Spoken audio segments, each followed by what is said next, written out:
Good evening, everybody. We're back at it once again. These two maniacs go to war once more. It's not week 4, though, so I can't continue to make it rhyme. I'm sorry. With me, as always, is Madge. Say hello. It's time. I don't know what Go. time it is. Please help me. Where am I? Time to go. My massive lead from earlier in the series. It's time to It's go. time to go. Hooray. Alright, Madge, have you got everything up on your screen? Is the screen looking sounding good? Yes, it's fine. Audio's been really good. Brilliant. Yeah, right. As we've established before, we're using the branded arenas. Here we are. That's fine. I'm going to leave the cards for now, actually. See how this goes. And let's book the card.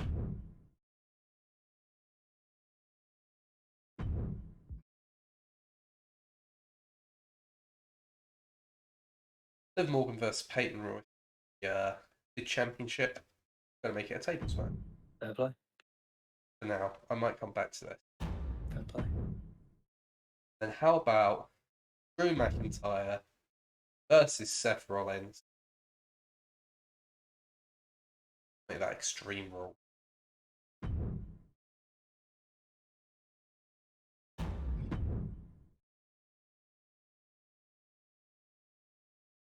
Priest and Edge. You know what, let's make that the tables match. This one, I'll make TLC. That looks spicy. The main event, I mean, it's inevitable. Brock v Reigns. Might make that TLC. No, we'll make it Hell in a Cell. Why the fuck not?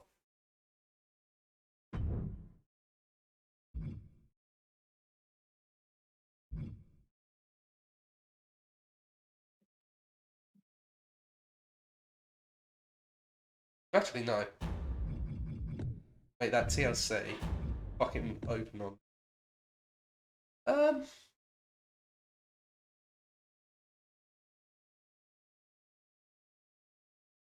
Maybe that could be Hell in a Cell. Add a little bit of dance to that match. Sounds spicy to me. We'd even have to. Come back to that. What else have we got?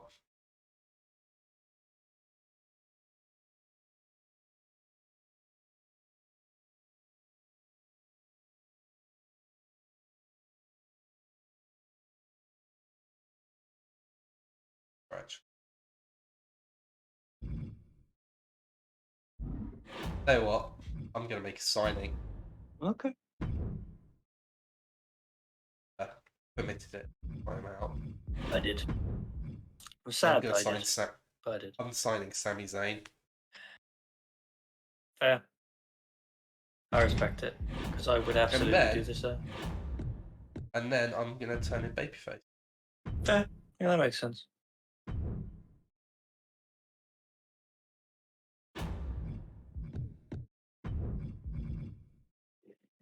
Um,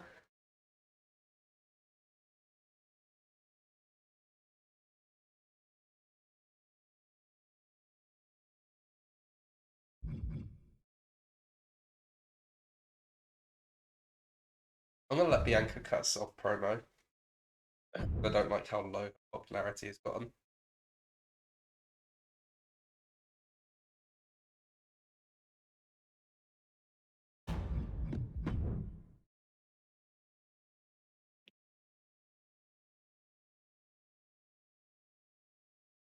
then Kevin Owens is going to call out Sami Zayn. Jeez, okay. Oh my goodness.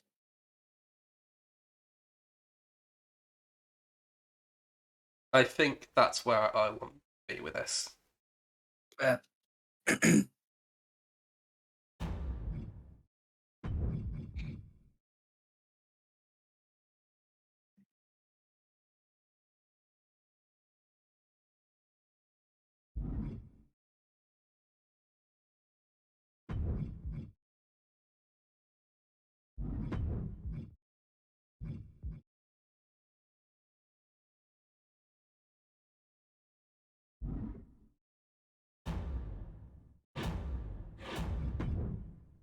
Going into my roster, I think I might cut Kishi. That's fair. I was think kind of struggling to see where he would fit in, to be honest. His purpose is served. He has done me well. I think it's time for a go. We could have put him with Trish Stratus and had Trish Ishu. What a pity. And then, I hate to tell you, my friend, but this is where the fun begins. I knew this was going to happen. I was hoping you'd forget, but I knew you wouldn't. So free. Oh, there's no point actually. Free arena booking. All right. Yeah, it's not. Oh, hang on a second. Hang on a second.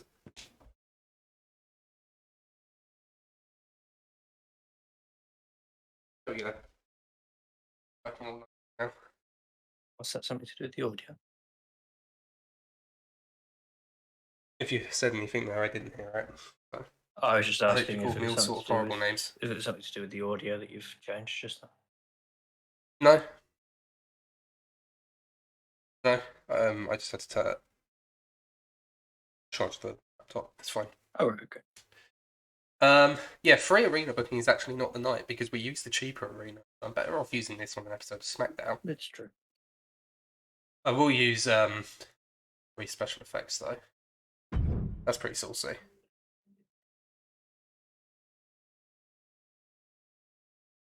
I'm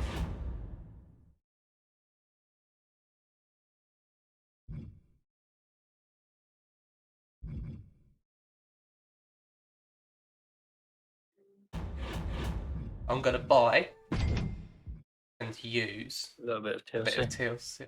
Yep. And let's be honest, you know what I'm about to do here. Yeah, I know.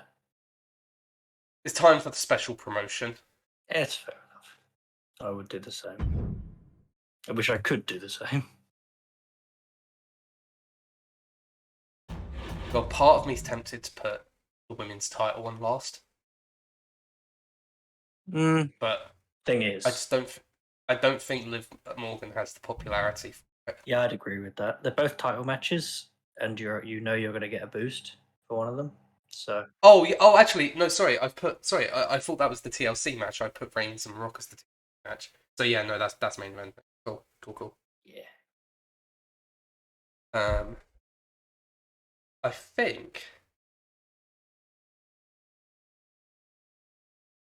that about covers everything. Let's have a look through. 5 series. Got ones here. My roster's looking fine. I don't want to sign here, not particularly. Legend, again, not particularly.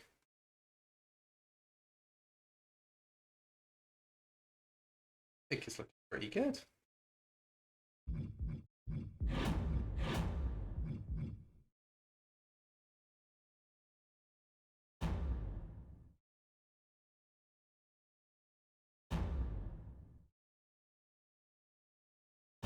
Alright, yeah, let's confirm that card. It's looking pretty spicy.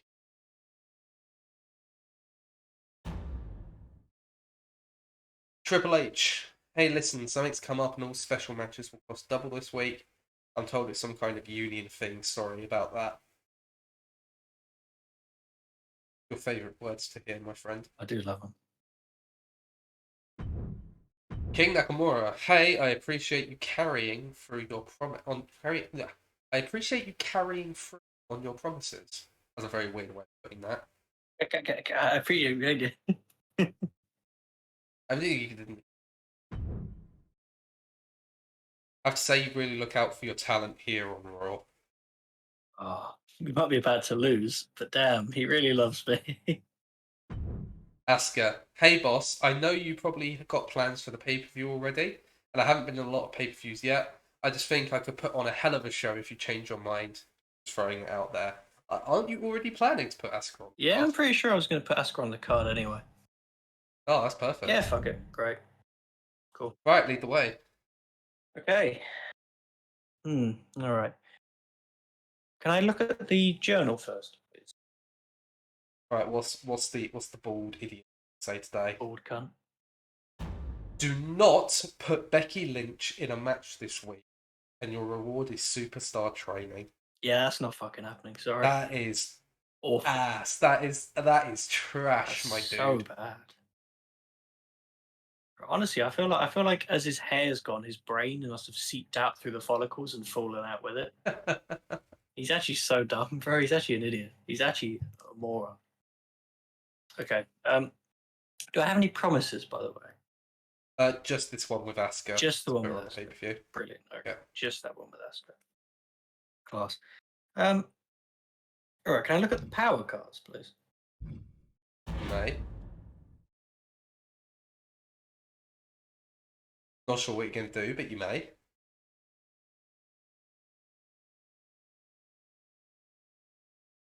When did I get Veto Random Superstar? I don't remember. Honest with you, I don't remember. I'll keep an eye on that pre-match physio. Not really much else going on there. We'll do the logistics first because it'll be quick and fairly easy to get out of the way. The branded, so I want the branded sponsors. stadium, and everything else is the best I can get it, pretty much. There you go.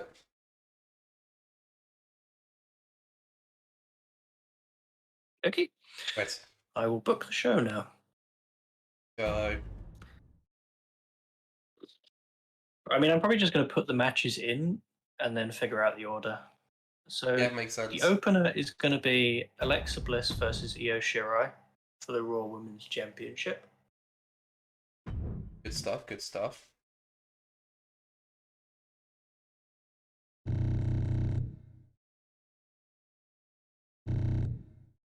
We'll make it an Extreme Rules. We'll make it Extreme Rules match. Next.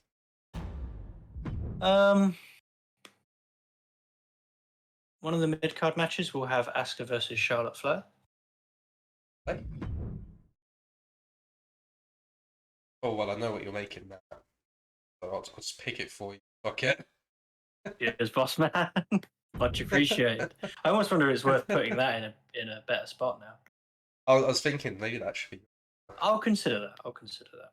We don't have to confirm anything yet. It's good to have her. Now, to be honest, at this point, this is a really dumb thing to say because I know I'm not going to end up winning this show, but I actually have a really good set of rivalries. I've got like a lot of good rivalries. So I can't... Look, if you're going down the route I think you are, we've both got really strong cards. I mean, I'm probably just going to put the level 4s in tonight. Although I was debating putting the tag match in, but I'll probably just put the level 4s in. I think that's the best thing to do. So, mid card. I'm just going to wait for it to load up so I can remember what the fuck I'm doing. Hello, Lily, by the way. Hello.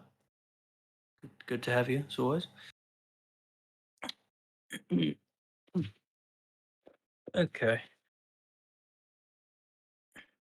Can you scroll back to the top for me? Yeah, boy. Thank you. To be fair, Lily, we started late.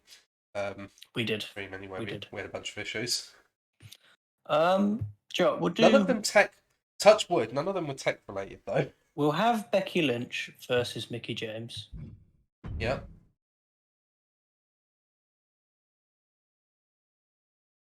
Which ones do they specialize in again? Tables or Extreme. We'll make it a tables match. Fuck it. I'm pretty good. Yeah, I'm pretty good, Lily. I'm pretty good. Yeah, I'm also Quite well, thank you. How are you doing? I am good. Now, main event is going to be Joe. Fuck it. It's going to be Samoa Joe versus Papa Shango for the Raw Men's Championship. Oh my god. Oh, Oh my god. oh. Do either of them have special matches? We're not aware for either of them. Then it's a Hell in a Cell match. Let's go! I'm going to get pre-match physio and use it on Joe Oh, I hadn't even noticed that. as well. It's annoying because it's literally one. If he was one stamina higher, there'd be no issue. How much is that gold injury rehab actually? 50k. Nah, I'm not gonna buy that. No. Nah. Can I check if any of my current anyone who is fighting today is eligible for To the Moon, please? But less than 60. So Yeah.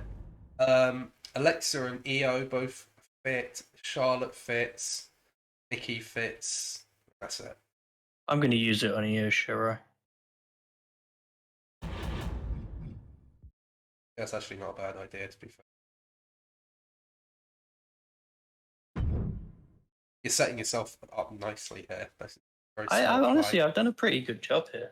I'd like to think. Okay. So back to booking the show. I'll do the pay-per-views now. That's what you mean the promo. Yeah, promo. Sorry. So.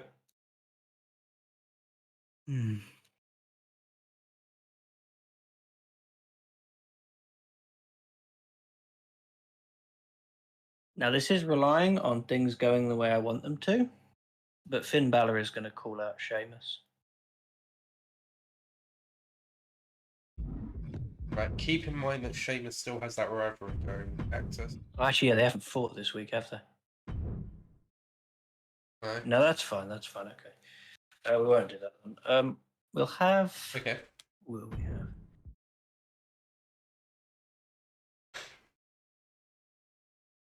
I mean, you need to set up the 10 out of 10 feud. I think it has to happen.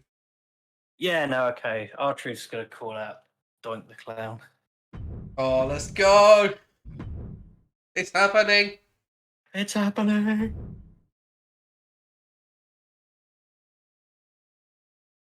I'm satisfied. I've seen enough. I've seen it all. Okay, I think, can we go into call out again? Yep. Okay. Can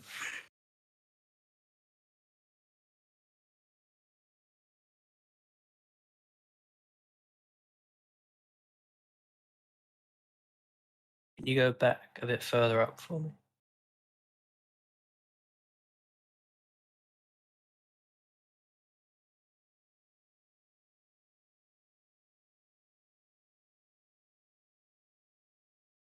Can you go to Booker T for me quickly? Don't put him in yet. I just want to have a look at him. Level 5. Okay.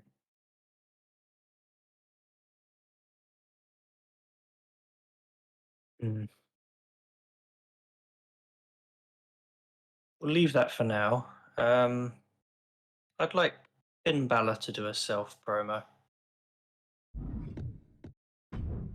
Oh. And your last one? Good question. Can you go into call out promo? Yep.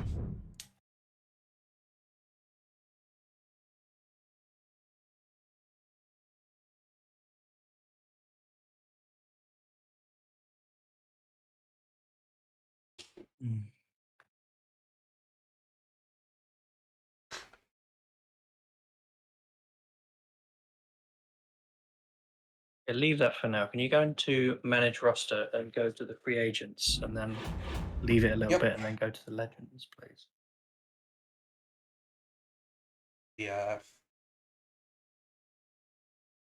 By the way, Lily, everything okay on the stream? Video, audio, is that all okay? Uh,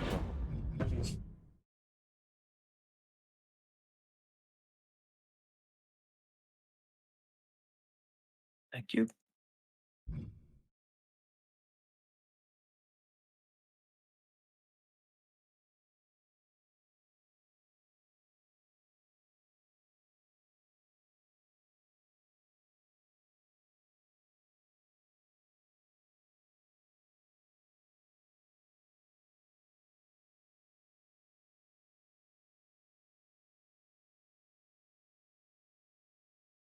Could you purchase Goldberg for me, please?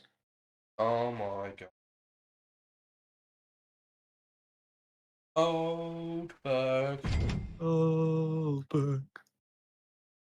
All And good. can you Not do much. a role change for me, please? Oh god.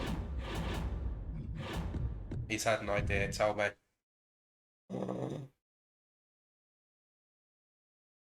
Oh my god. Do you think you've figured out what it is? I think I might have. Go on, give it to me and we'll see if you get it right.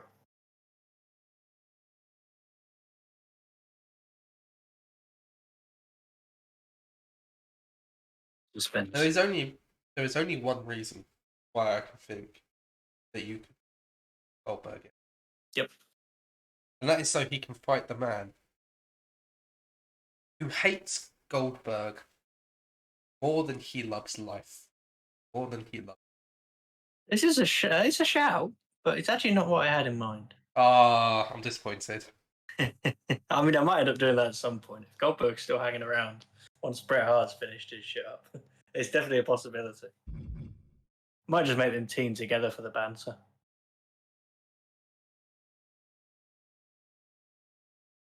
Yeah, but for now, Goldberg's going to do a role change, and I will keep quiet on who he's going to be fighting. I think I might know. But I'll leave.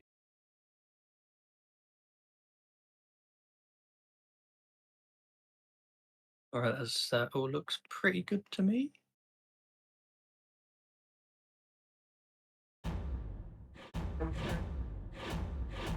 I'll do a quick run through. I'm still considering.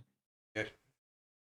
I might end up putting Asuka versus Flair as the opener, and then have the title match between Alexa and Io Shirai as the main event. To be honest, tough one, but I think that might be the smart decision. I think I will do that actually, if that's all right.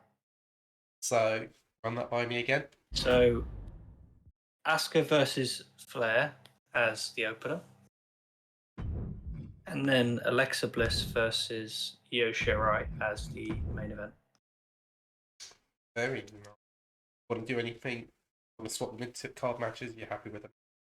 The mid card matches. Yeah, it doesn't make a difference. Yeah, no, Joe, we will swap the mid card matches. Okay.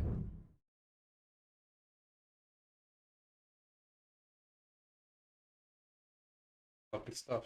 Good stuff. Nice.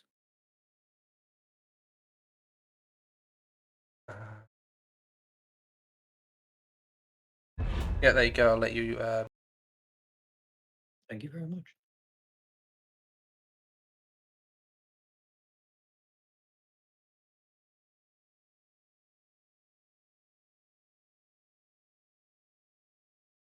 Seems good. I'm happy with that.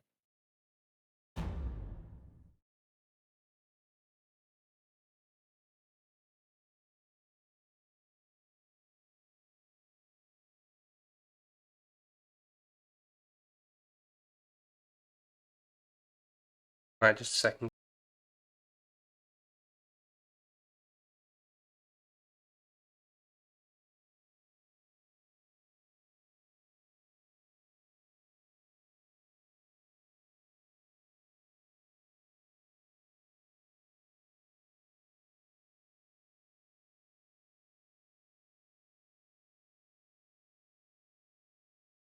Actually, guys, we'll go to a very short break before we get into the show itself. So I'll see you in a minute.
Alright, guys.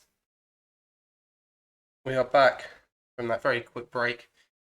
And it's a pay-per-view, which means we're jumping into the matches themselves, and we are opening up with a Hell in a Cell match for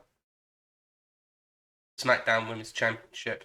This one has become bitter, it's become personal, it's time to settle things. Peyton Royce says that Liv Morgan is a flash in the pan, a one-hit wonder, and she looks to prove it once and for all tonight.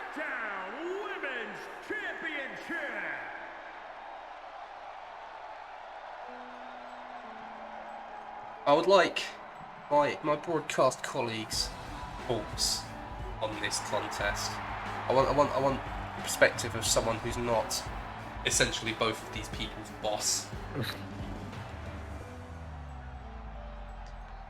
I think they're both amazingly talented, but the momentum that Peyton Royce has built up recently, I can't really see anything but a Royce win from this match. I'm completely honest. That's coming from someone who's been quite the Liv Morgan fan in this series. I am still very much a Liv Morgan fan. We do stand Liv Morgan in this household. But, no, I just think Royce has been fantastic. She's been so impressive, and she just doesn't seem to have any fear. She doesn't seem to have any hesitation in what she does. Not that I'm saying Liv Morgan is full of fear or full of hesitation, but Peyton Royce has absolutely blown Trail wide through the SmackDown Women's division. That's why she has that belt around her waist. Indeed, she was the one to eventually topple Bianca Belair for good. So she certainly earned her place at the top of the division, let's put it that way. Indeed she has. No doubt, can't be any doubt about that.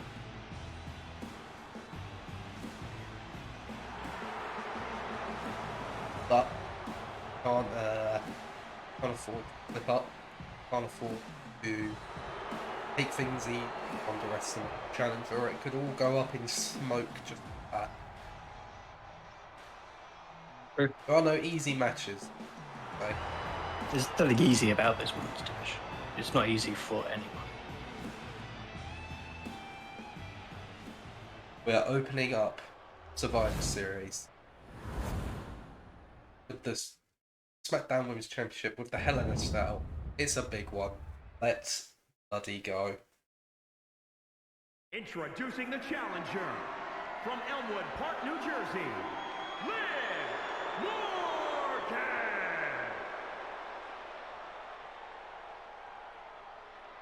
And introducing the champion from Sydney, Australia, the SmackDown Women's Champion, Peyton Royce. Confidence to the challenger, the determination. Wait, the confidence of the champion and the determination. The challenger about to come head to head in this contest. Be very interesting to see which way this one goes.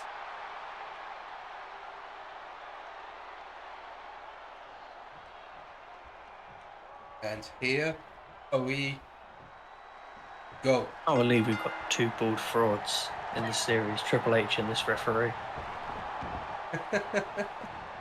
What's the referee's name? What's the name of this referee? Jackass Johnson. I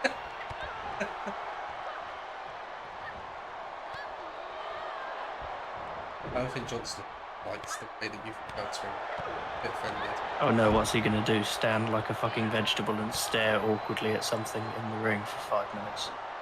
Shitting myself, to be quite honest. I was to say, I'm offended at the level of officiating is. He paid to do his job so badly. I'll let you choose the name. His name is either Jackass Johnson or Teddy Short. Teddy Short. Well, we have Teddy Long, and he's not packing, so his name's Teddy Short. Alright, Jackass Johnson it is then.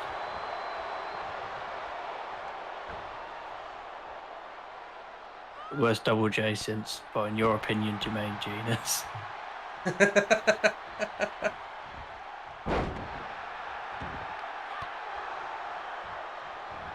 Roll up from by Royce. We saw Sheamus steal a win on Raw last week with the Ups, and we know they can get the job done. It can indeed. It can indeed.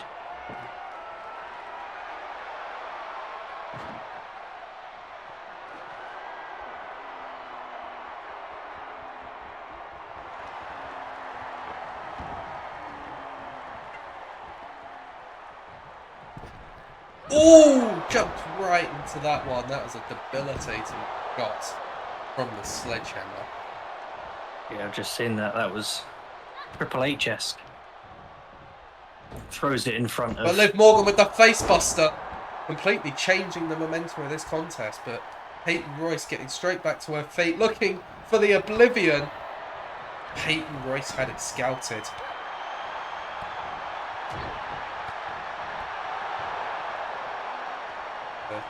Oh, face first into the table. She didn't even bounce off of it, just splat. Bang. That's Liv Morgan's turn with the sledgehammer.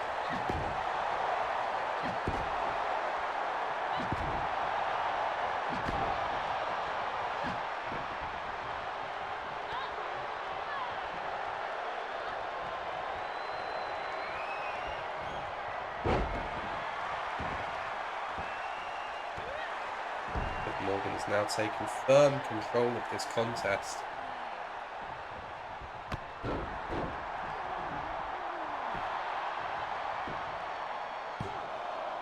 It's a 2. I am surprised that was enough to get a 2, but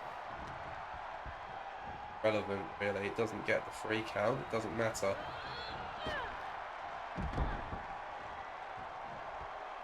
Oh, it's a good start though. So, you know, that you have to start as you mean to go on.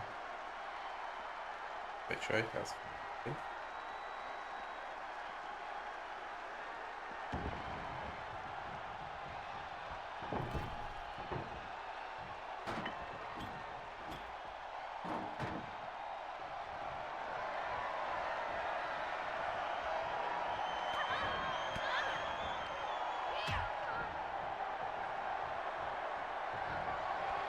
Peyton Royce,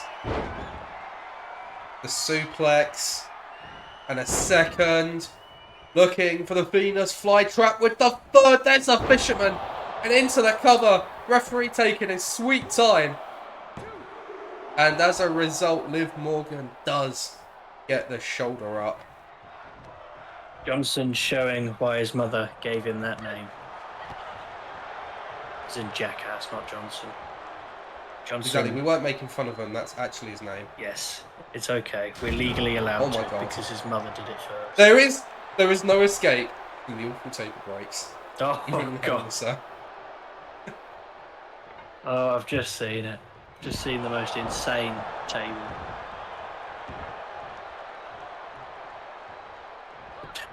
She's just nailed Johnson in the stomach. Yep, just because he fucking pissed me off with how bad he was. He deserved it.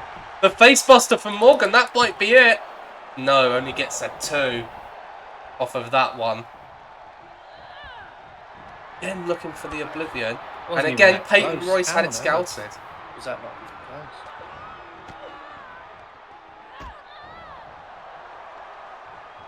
And there's a spinning heel kick from Royce. That could do it. Guys, I just want to say I've just got access to Johnson's birth certificate, and I've actually missed a part of his name. I'm sorry. I want to add his middle name. Do you guys want to hear it? Go on. Jackass the Cock Johnson. Oh my God. Because he is an utter penis. Wait a minute. Is Jackass part of the bloodline? we might want to shut our mouths. If you smell what the cock is cooking. I don't want to know what he's cooking, man. I don't want to know. Well, whatever he's cooking, he's managed to burn the house down. He's burnt the house down trying to cook some baked beans in the oven.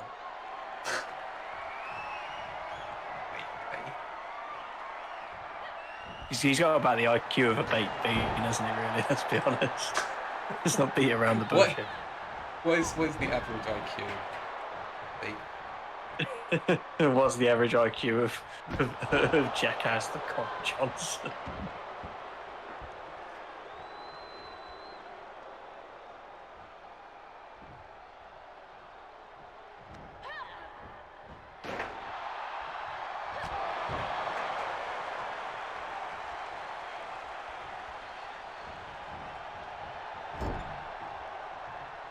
Oh, hang on a second. In the corner! Oh!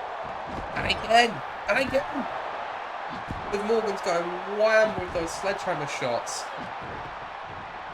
Oh, and again! Another one, and another one. And another one. Going back to the early days of the series there. Oh, hang on a second.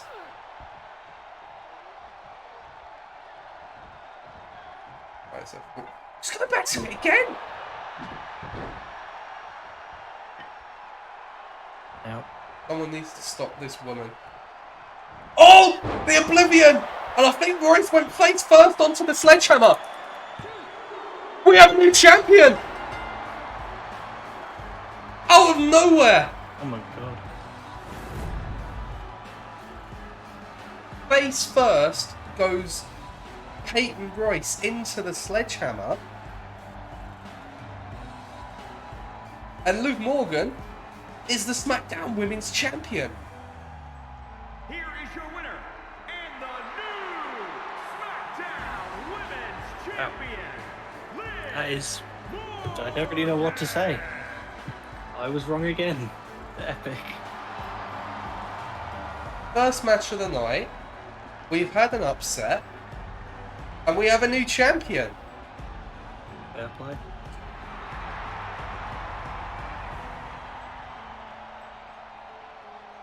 Oh my god. Let's fucking go!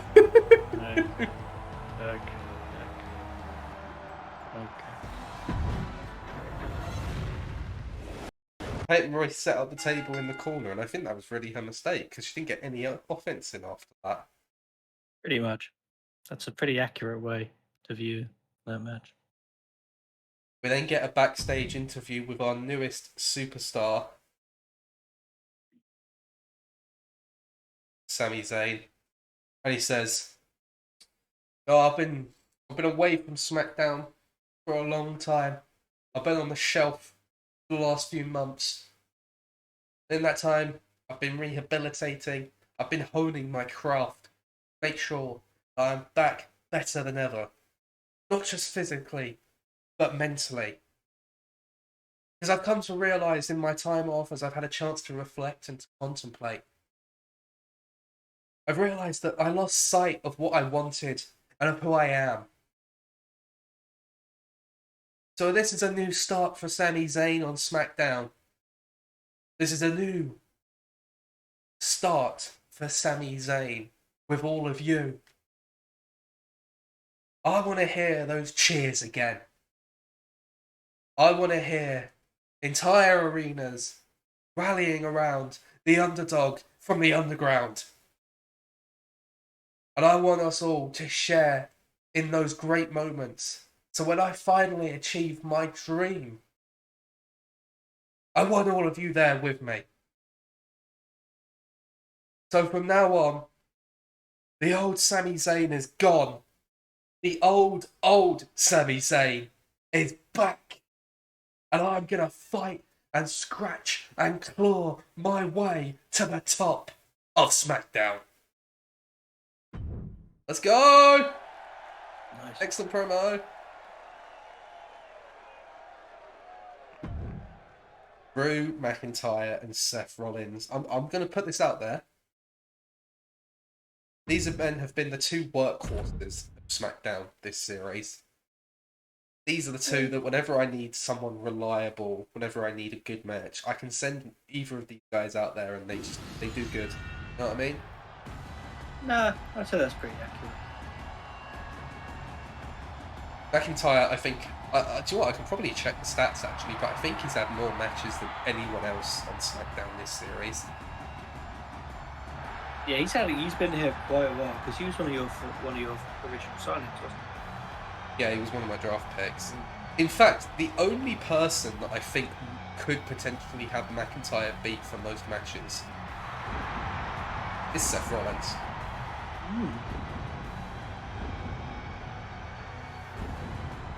So yeah, the two workhorses of SmackDown. The following contest is an Extreme Rules They're both match. amazing wrestlers, Making his both way to the incredibly ring tough, from Air, resilient men. weighing in at That's why I'm finding it hard to pick a winner right now. Drew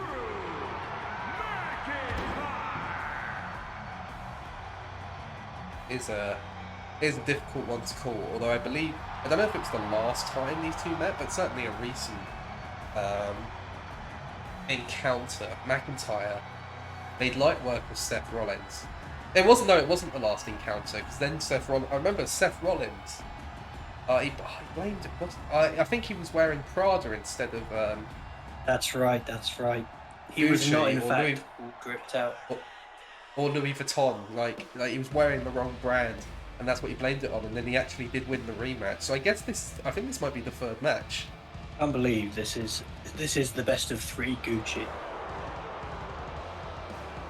Best of Gucci. Best of Gucci. Well, the best of Gucci's coming out towards the ring right now. The best of Gucci line. And his opponent from Davenport, Iowa, weighing in at 217 pounds, Seth Rollins. That's Seth Gucci Rollins to you, my friend. How dare you fail to address me by my proper title? Seth Gucci Drip Rollins. Seth frickin' Gucci Drip Rollins. I hope one day someone who randomly watches our stream has a baby, right? And that this baby grows up, yeah? Yeah. And it's about to say its first words, and the two parents are leaning over the baby like, oh, he's going to say his first word, and he goes, duh, duh, duh, duh. He's going to say it, duh, duh, duh. Drip, bitch. I thought his first words were just really Gucci. Goo goo gaga Gucci bitch. This one gets underway. Extreme Rules. Rollins with a roll up straight out the gate. Referee takes the long way round. Imagine we've got a different referee in this match. Who's this one? What's his name? Yeah. Rollins with the ripcord. Okay. Don't get some.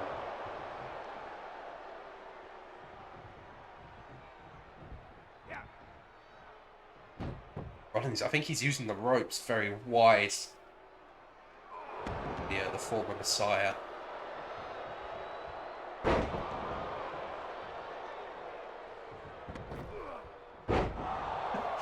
Seth Rollins moment. Let's go. Oh, he's done it.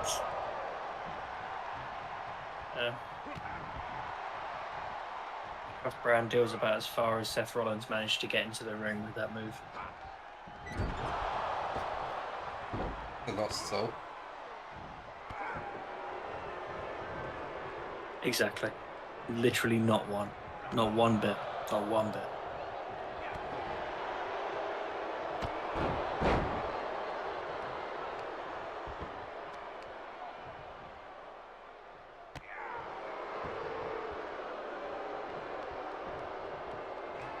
Yeah. I love that little NPC sound effect. I love just like the random screaming fans from particular. Yeah. They look a bit like PS3 models, but to be fair, we've come a long way from when they used to be literally like 2D sprites. They used to be Danganronpa characters. You did it. You committed the murder. They're just a faceless NPC from a WWE game that shows up.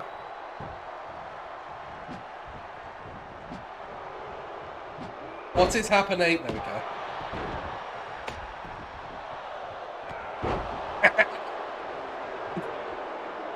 SpongeBob, me boy.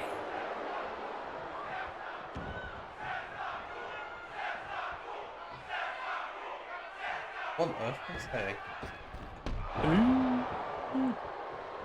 I don't think that's. Who said what? I'm confused. The fans were saying something. I don't know what. A chant. Oh. It doesn't matter. They don't have human rights because they don't look like human beings. It doesn't matter what you think. It doesn't matter what the Geneva Convention says. Oh no! Oh, that shattered on McIntyre's shoulder.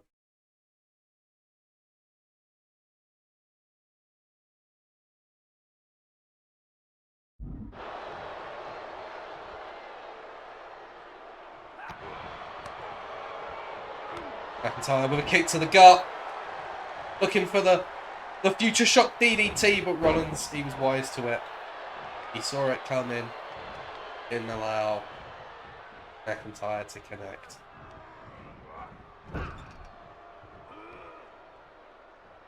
What is, I've got a joke for you. What is a IT teacher's favourite wrestling move? You know, these jokes would probably be a lot more effective if they were all the jokes for head. The PPT. No, never mind, that wouldn't have worked anyway. Gets out. Oh, that would have worked. The PPT. What does PPT stand for? I don't know. PowerPoint.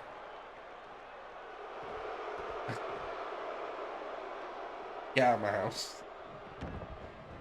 How can I get out your house if I'm not in your house? That's mine now, bitch.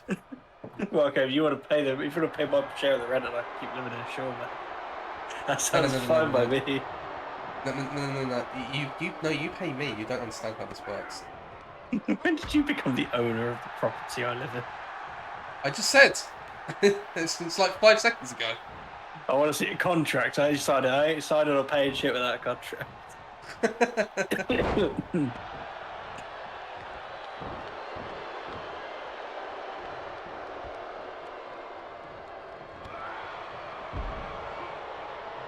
Oh my god, please, Seth, do the... Yes! Yes, the Phoenix splash to the outside. I fucking love that move.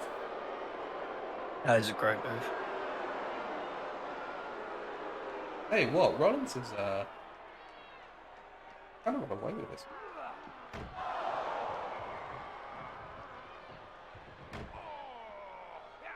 McIntyre's kind of got slapped about a little bit. Rollins with a powerbomb. I thought he was going for a pedigree, but apparently not.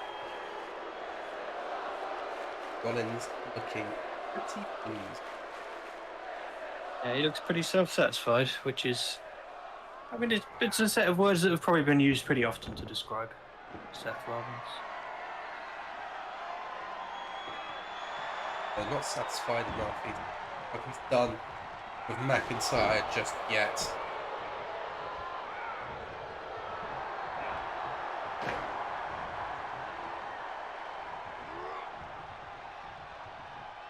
Okay, McIntyre just dumps him outside the ring. Yeah.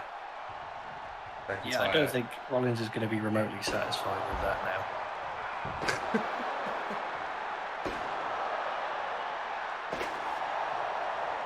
I think he's looking to cripple Rollins. I think he's crippled the chair. As McIntyre with a crossface. The crossface locks in. Rollins too wily for that though.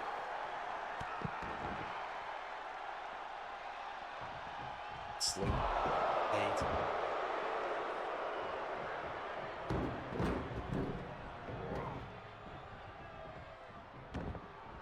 Ooh. McIntyre in poor shape right now.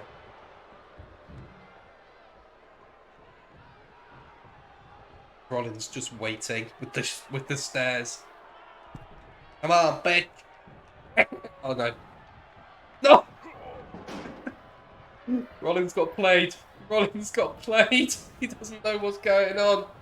He had the steps, he had the drip, but he didn't have McIntyre right where he wanted him. Face first for Rollins. And suddenly McIntyre is in a very good position. Makes the cover. Only gets a 1 out of that. That's kind of ridiculous. Claymore! Oh my god. A Claymore from a standing start!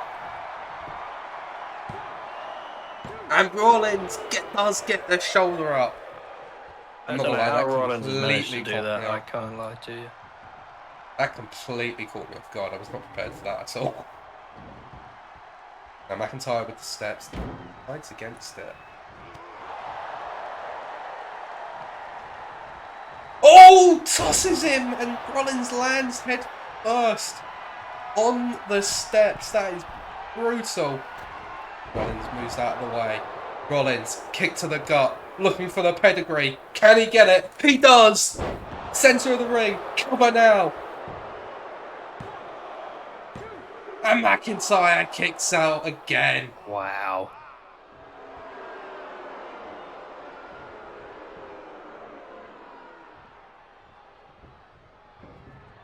Steps come into play one more time. I don't like the way that McIntyre just goes out on his feet there. Now Rollins tosses the steps at him.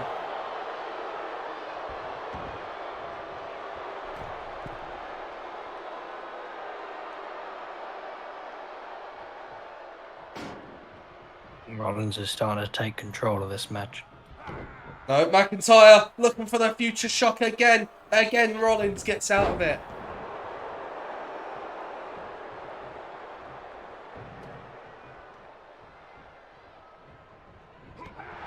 I again saw it coming.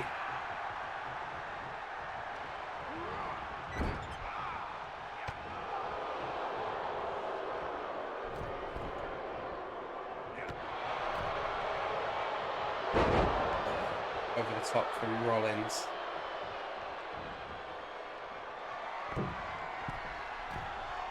And a frog splash as well. Surely that's it. And again McIntyre kicks out and Rollins is irate.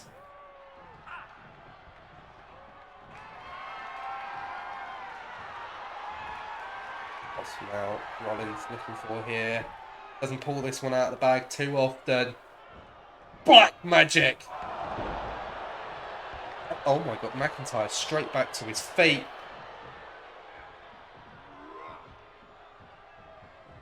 Resiliency of the Scotsman on display here.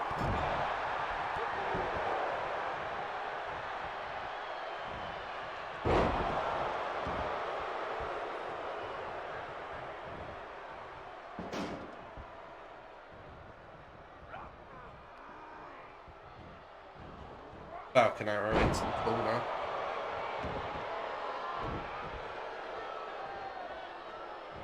McIntyre out of the way. Low blow!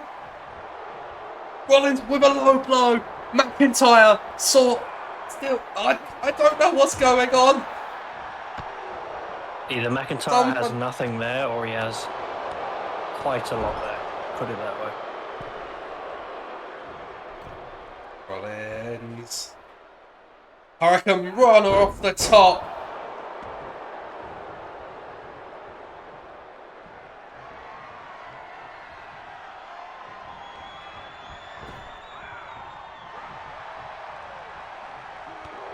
Rollins with a kick to the gut. Off the ropes. Curb stomp from Rollins.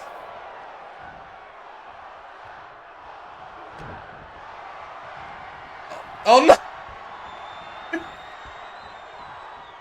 Oh no. We are in trouble, boys. We are in trouble. I need somebody to help me. So guys, how's everyone's evening? Yeah, great.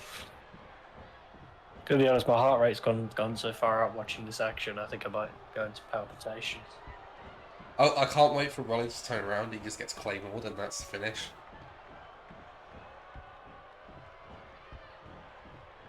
I'm gonna lie, with the delay, I thought you were being serious. You know what, this has happened so many times. I hereby dub this the Rollins run. Rollins run. When you don't know how to run, you can still do the Rollins run.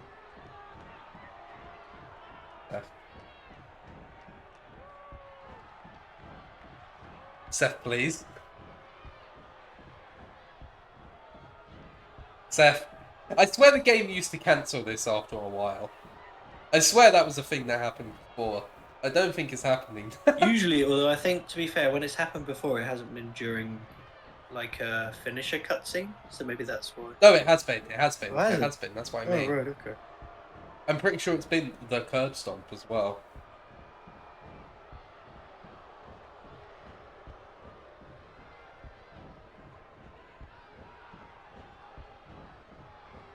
I can't do anything now. This is it. This is the match right here. I changed to McIntyre. Does that change anything?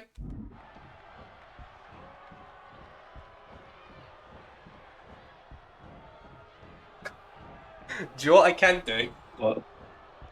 There's the option for quit and simulate. I think we should. So we can let. I think we should do it. I think the game should decide: does Rollins actually hit the curb stomp, or does McIntyre recover and hit the Claymore? I really want to do. I'm genuinely. I don't see any.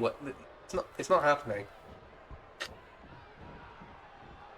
Oh, I know. I kind of want to let it play out though.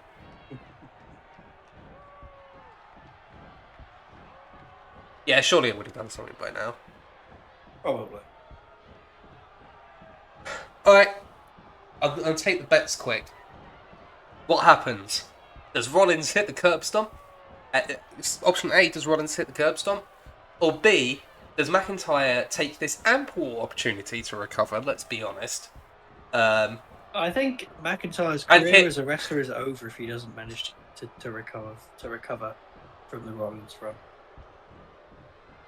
Or does he recover and hit the Claymore? I want to hear people's thoughts. When I simulate this, what does the game decide happens? I think, honestly, I think McIntyre is going to win. Alright, we've got to vote for McIntyre. Got to vote for McIntyre. Do we have any contrasting opinions as Rollins? Honestly, man, like, yeah, look, Lily's right. This guy's cardio is insane. I mean, look at this. Yeah, to be fair to him, I think he's just flexing on the announcers. Like, look, all three of you sat there on your broken ass table, put together, would not have the cardio that I have right now. Right, let's find out. You may not like it, but this is what peak human performance looks like. Swap him back, do anything? No, it does not. All right, let's find out. Oh boy.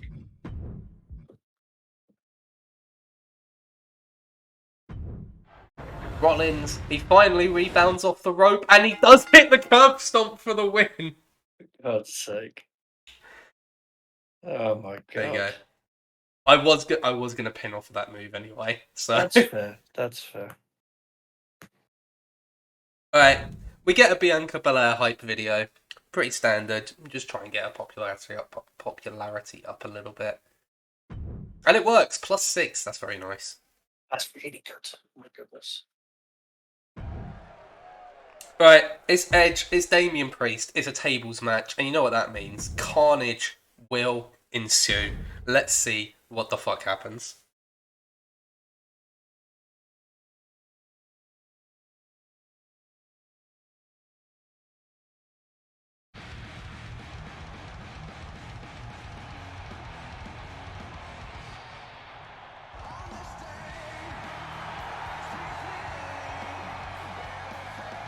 Damian Priest, when he first debuted on this brand, he went on a bit of a tear, if I remember correctly. He beat Drew McIntyre. He had that team with Seth Rollins.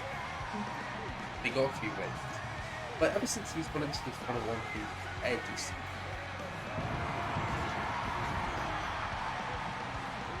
with that in mind, the following contest is a table let's get match. Making its way to the ring from Toronto, Ontario, Canada, weighing in at 249 pounds, the Rated R Superstar, Edge! He's thinking. I'm gonna say Edge. I'm gonna say Edge. Edge. You sound quite confident in that one. I do actually feel fairly confident. I think he will get the win tonight.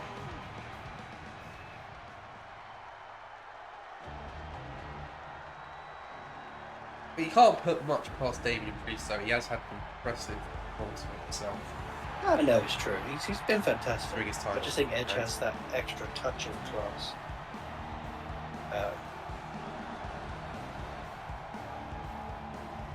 And his opponent from New York, weighing in at 249 pounds, Damian Priest!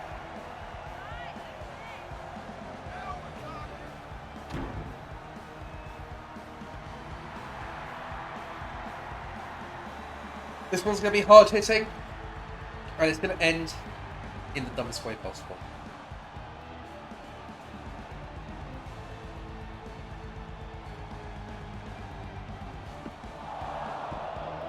That's all I can tell you. I look forward. That's all I can give you. I look forward to it. In fact, it may end in about 2 seconds. I don't know how these go. It could well do.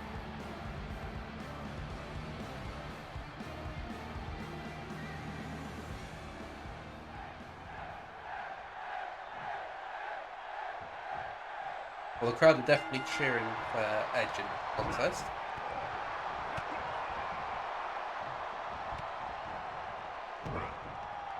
To be fair, he's a lot easier to like than Damian Priest.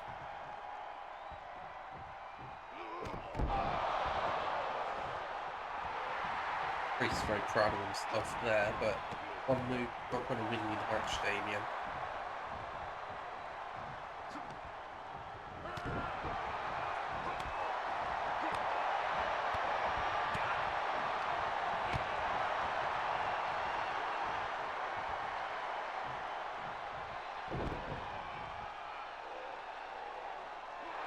Slows that down a little.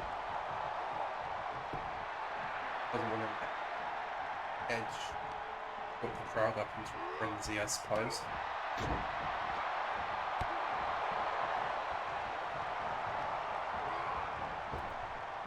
The outside. That's where the danger tools are.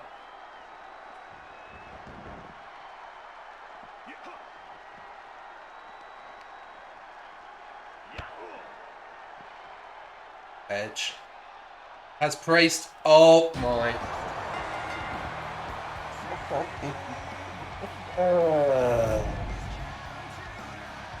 The game literally just went, oh, you missed this one reversal point that was in a really weird location.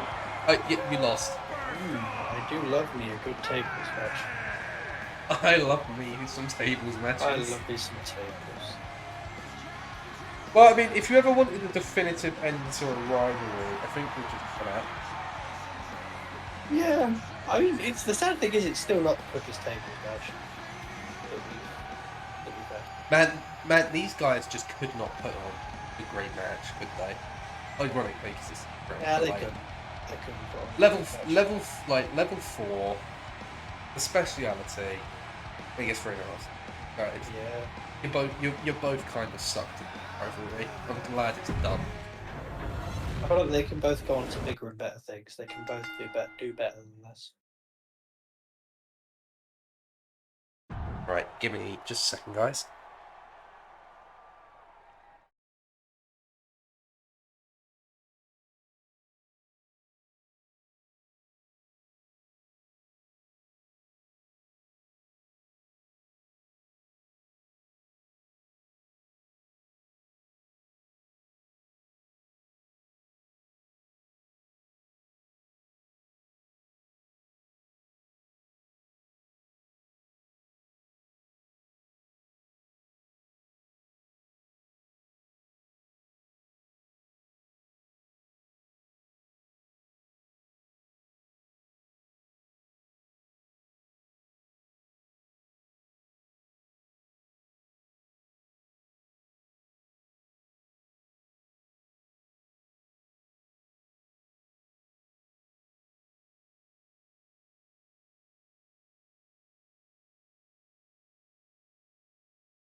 Alright.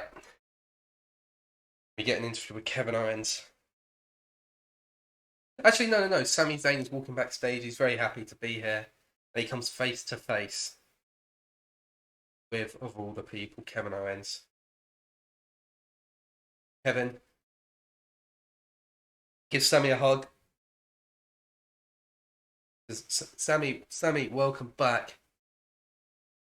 I'm glad to hear that whilst you were away, did some thinking. I'm glad to hear it. As my best friend, I want you to be looking out for yourself. I want you to always be thinking about how best to look after yourself. It's just a shame, Sami, that you seem to have come to the wrong conclusion. I know you're going for the Universal Championship, but that doesn't belong to you. It belongs to me. So I'm going to give you one chance to rethink your rethinking, to get rid of the old Sami Zayn, to bring back the old Sami Zayn, and to stay out of my way. Because no matter what our past may be, Sami, I will not hesitate to break you if you get in my way. Owens walks off and Sami left standing there looking, not quite surprised because we kind of expect this from Kevin Owens, but just a bit deflated. You have to feel for him. You do have to feel for Sami Zayn. Ladies and gentlemen, it is time for the main event. Who takes their place at the head of the table? Will Roman Reigns retain his crown?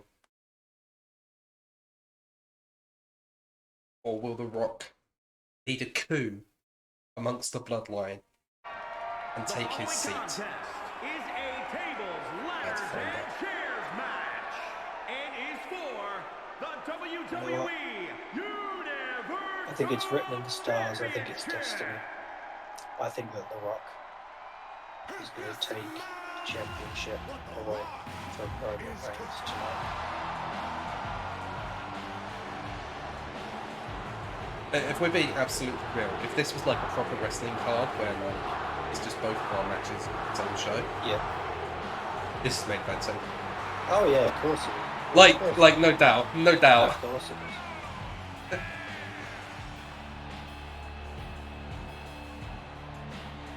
Finally,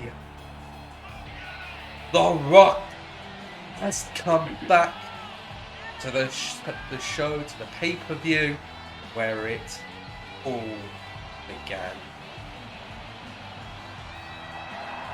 The Rock debuted at the Survivor Series. Tonight, he has a chance to roll back the years, turn back the clock, and to stake his claim at the head of the family team.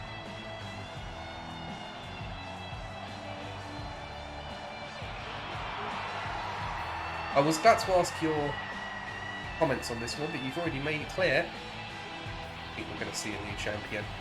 Yeah, I do.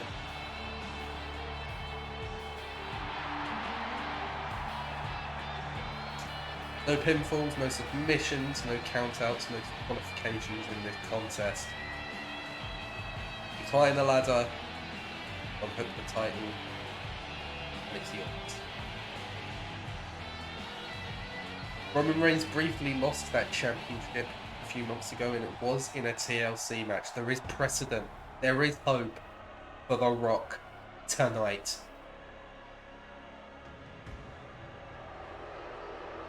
Roman Reigns is the most dominant force we have seen all season. But we know that there is a chink in the armour.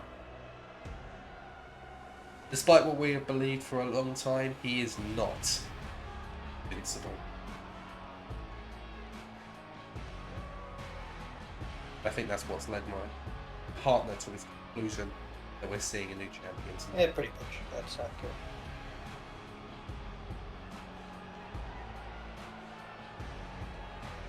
pressure is on. Roman Reigns has everything to lose. Brock has everything to gain.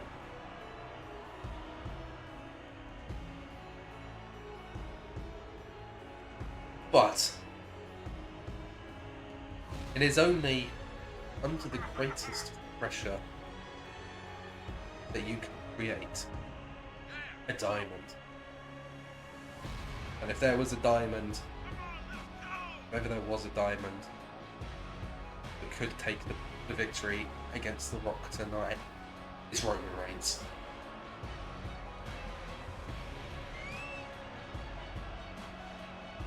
I posit to you, fans, to the viewers, that usually when we see Roman Reigns step into this ring, he is the odds-on favourite. I don't think anyone's going to dispute that. Tonight, I think the odds are even. That's why I was sort of trying to allude to earlier. The only man who can stand up to Reigns and almost come close to equaling him is The Rock. This one goes 50-50. You have to think. It's time to find out who is truly running this family. And I'm not gonna lie, guys. This episode of EastEnders is kind of sick.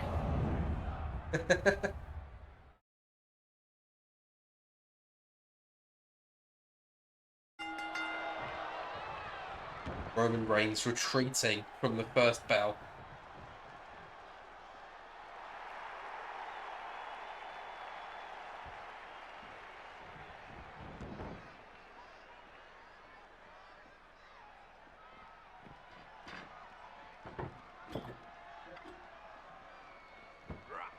Reigns did not see The Rock approaching. Get out of that.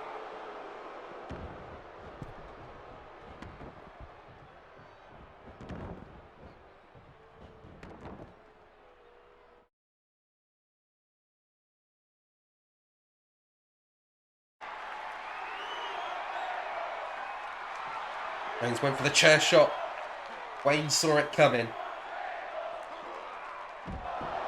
Rock hits the first big maneuver of the match.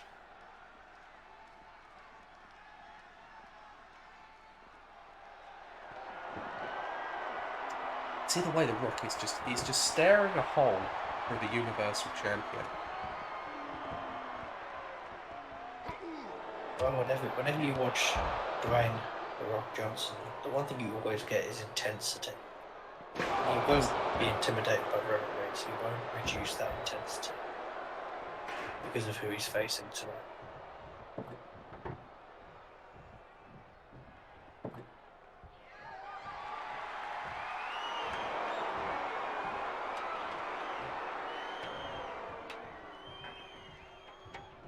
Well, we're seeing the tables, we're seeing the ladders, and we are seeing the chairs in this contest. This match is moving up to its billing already.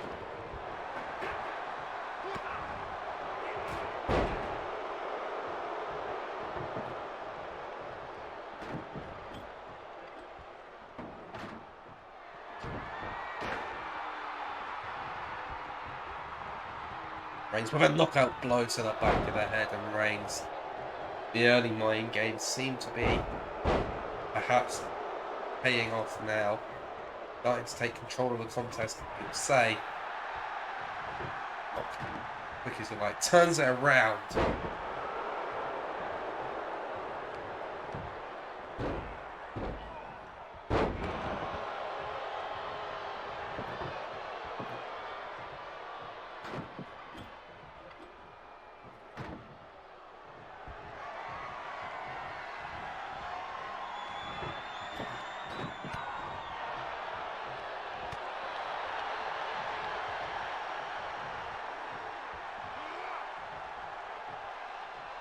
Snake eyes. Stunning Reigns, at least for the moment.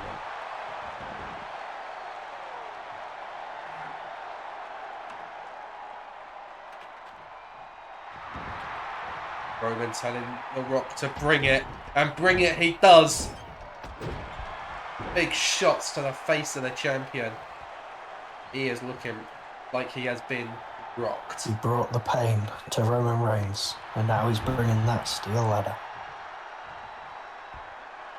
And again, snake eyes to the champion.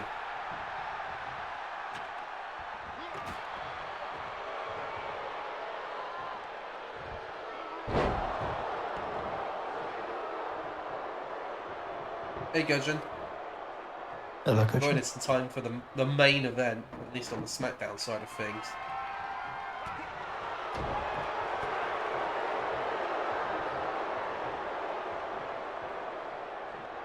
Big right hand from Reigns, dropping the challenger. Locked and loaded. The Superman punch from Reigns.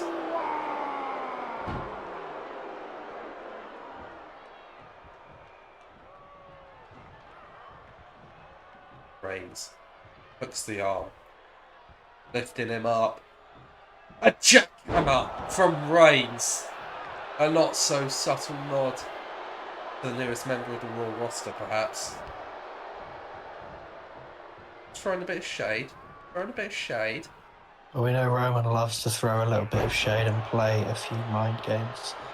He started as he means to go on in this one. Rock. Few shots to the gut. Now Roman finds himself in an unfavourable position.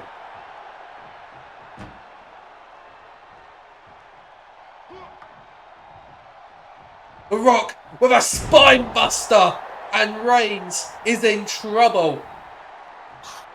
That looked absolutely devastating for Roman Reigns. And Roman, he knows he was in trouble there. He retreats for just a moment.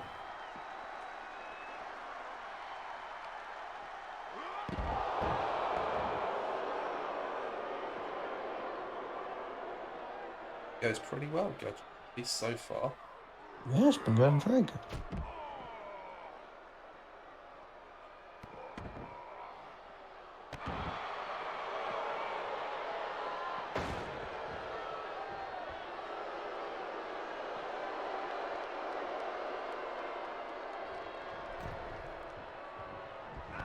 Get out of my ring, says Roman Reigns.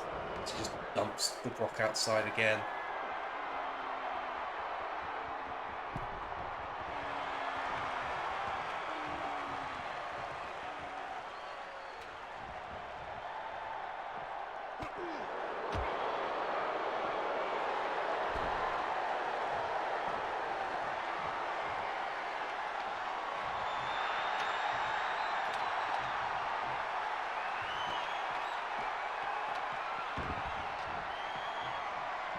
Rock going for the title. I'm not sure how wise a move that was.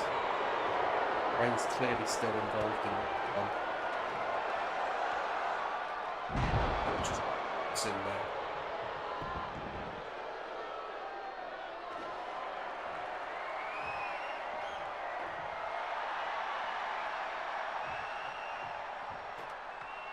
And the Rock going up top. This time though, he sees his mistake.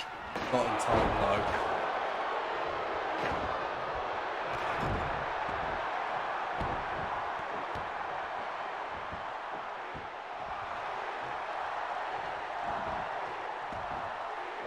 And now the Rock's got a hold of the chair. And he's going to take the fight to the champion.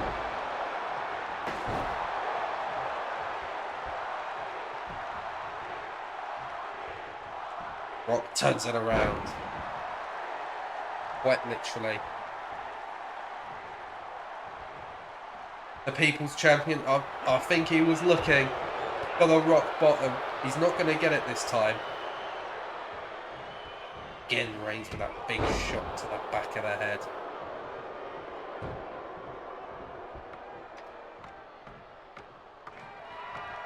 Now Reigns has his hands on the title. Thinks better of it.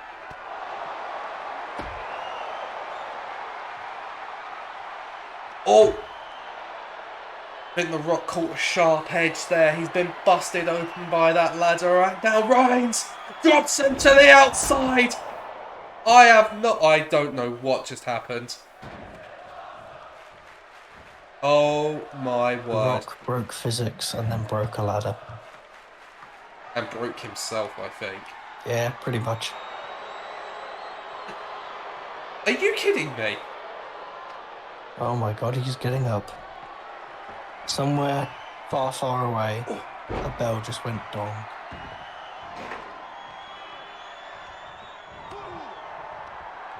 But for who Roman does Reigns- that bell toll? I tell you what, Roman Reigns looks higher on Reigns than this. A spear through the table!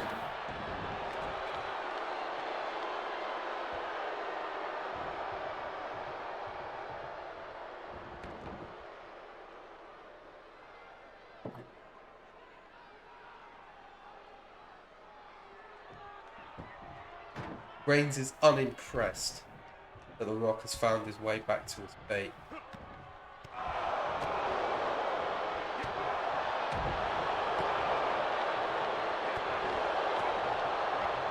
Big hip toss there. And now The Rock in control all of a sudden. The Rock! It's the Rock bottom! The Rock bottom connects and he's not done. The People's Champ, he is not done with the Universal Champion. Spine Buster! Setting him up perhaps. No, perhaps not. The Rock, he looks dazed, he looks confused. He hasn't been right ever since he fell from that ladder. But he's lining it up. He was looking for the Rock bottom. Reigns counters it into the guillotine. And I think The Rock is out. I think The Rock passed out, but that's not going to do it tonight. That's not going to be enough for Roman Reigns to keep the Universal Championship. He has to climb a ladder. He has to unhook it from its lofty position. I think Reigns knows that. Well, I know Reigns. He's not stupid.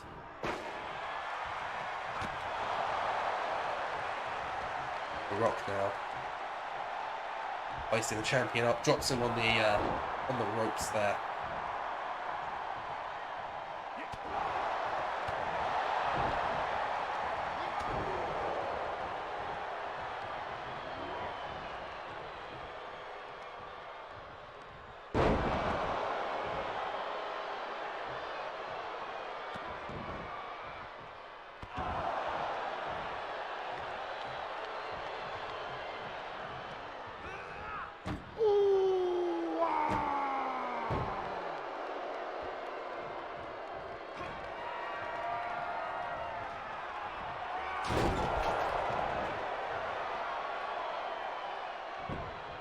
Reigns is looking pretty comfortable right now.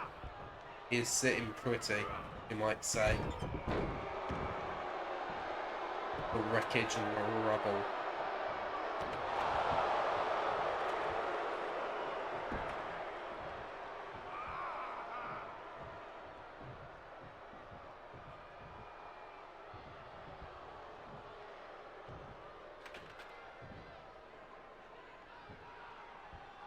I think maybe the ring rust is finally catching up with The Rock. He's not been an active competitor in a very long time. But there's a DDT. He turned the match around just like that.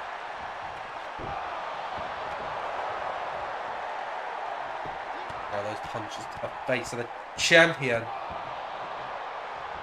And suddenly The Rock looks to be in control. The Rock steps through, looking. Yes, he gets it. The sharpshooter. The sharpshooter is locked in. If Roman Reigns taps, it's not going to do anything about the outcome of the match, but it will be humiliating for the champion. He prides himself on not being beaten, on not being pinned or submitted. No, he drives them off there. Reigns with a Superman punch into the corner. Rock looking for a clothesline and a spear.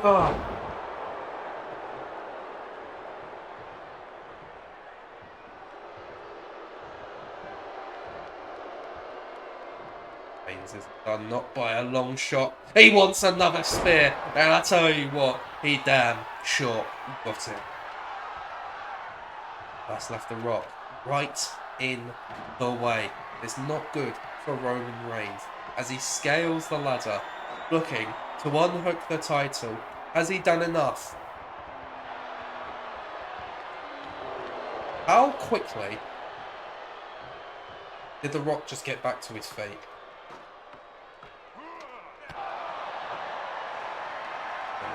The Rock. And he drops him!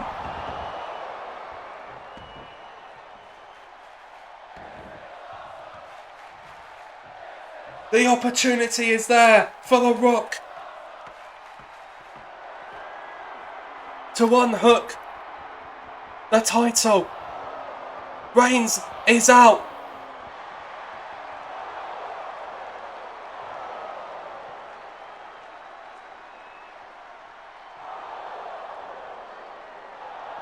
Reigns is back though.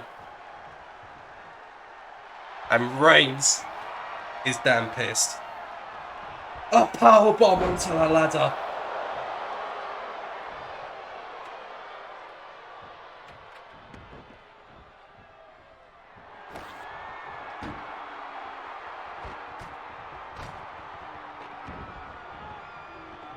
The Rock was seconds away. He was inches away from winning the Universal Championship.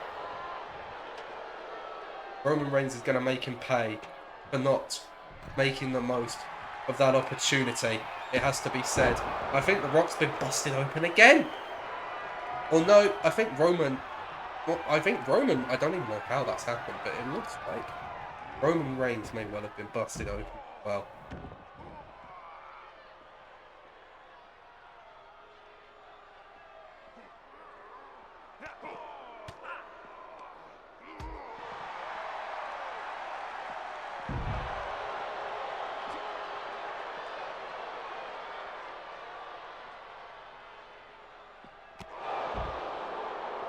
So if you're a fan of The Rock, this makes it painful.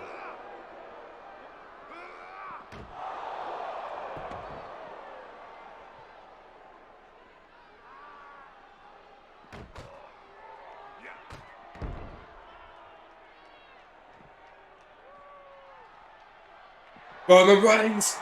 A rock bottom! Rock bottom! Through the table.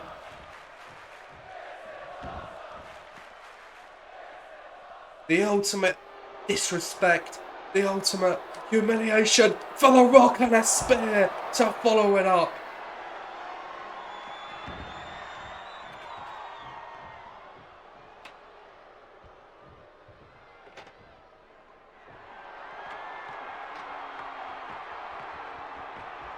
The Rock is getting back to his feet.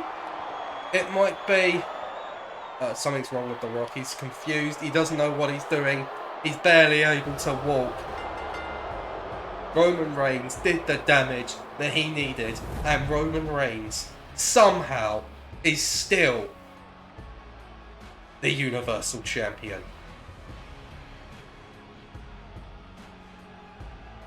You can call that sibling rivalry, you can call it a family feud, you can call it whatever you want, but the important takeaway is that Roman Reigns stands tall at the end. The WWE Universal Champion, Roman Reigns! 5-star match.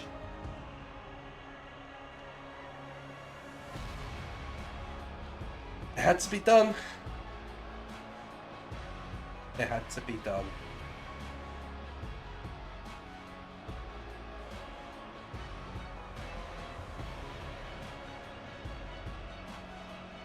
SmackDown has put down the gauntlet 4.5. 4.5. I don't remember if it's 3 or 3.5 from Edge and Priest, and then 5-star in the main event. Let's see what Raw can do to respond to that one. We're going to take a short break, guys, and then we'll be back in a few minutes.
All right, we're back. Sorry about that, guys. Few things had to be dealt with, but we're back now.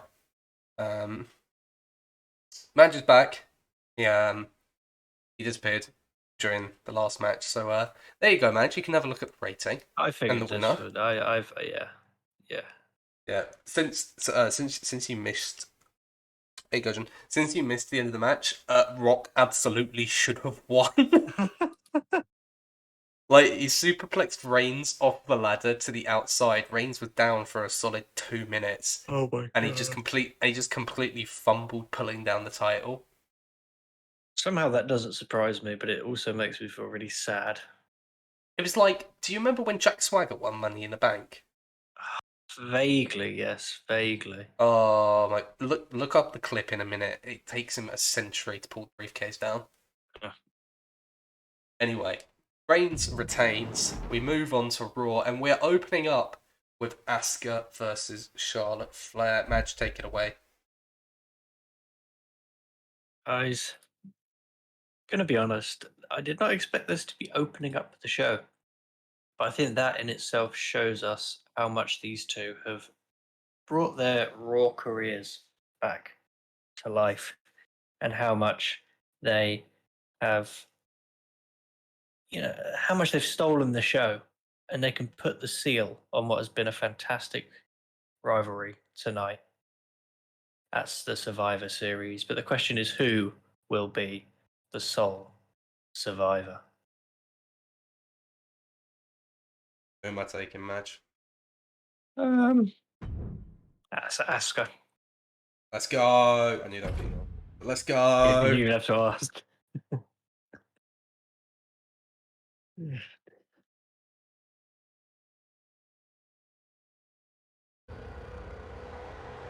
Just seen the thing you sent me.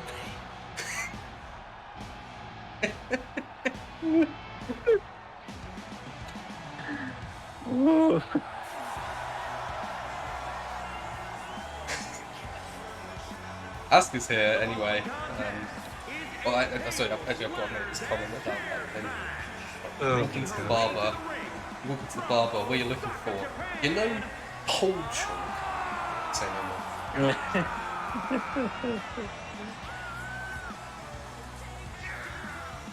Anyway, Asuka's here, and she's ready to kick some bums, or one bum specifically, I suppose.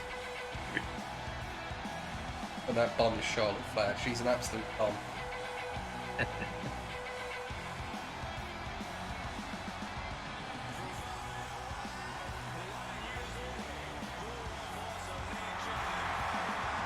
I'll just say how awesome that theme song is, but What, Asuka's thing? yeah, it slaps. It's so good. it slaps harder than Asuka in the ring.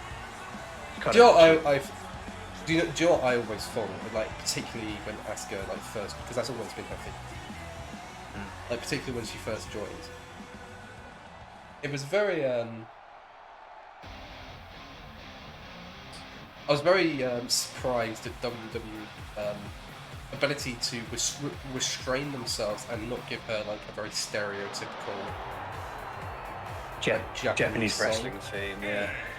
Yeah. From the Queen City, Charlotte. Also, Charlotte Flair's here. I do also like Charlotte Flair's theme. It's a very good riff on the Flair theme, but it also feels like it's its own thing. Yeah. I think she actually has a new one in real life now. Which is super weird to think that they can do it. Yeah, to be fair, this is kind of almost timeless a little bit, you know? Yeah, I don't know what that was all about. I haven't heard it though. Days.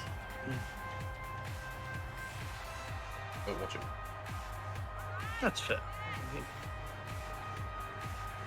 Pretty understandable when you consider how extortionate it is to watch wrestling week to week.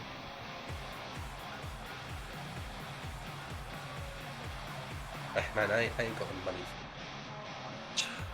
for it. Oh, I'm right there with you. I'm right there with you.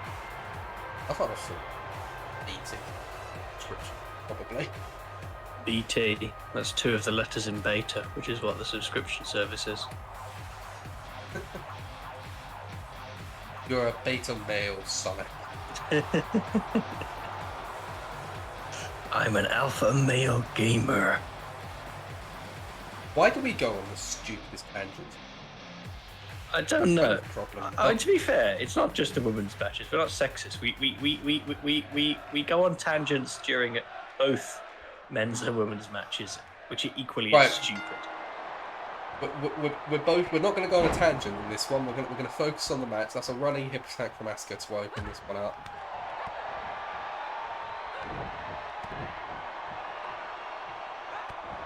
Back and forth, open this one up.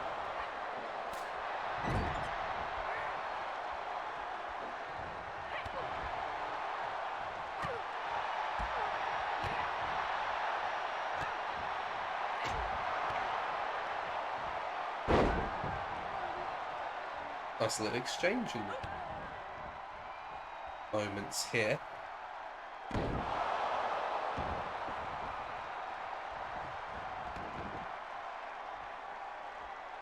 So I've just seen the comments that came in. It's really great. If SmackDown doesn't obliterate Raw tonight, I will scream. I mean, Raw's got a good card on paper. I do think you are the favourite at the moment.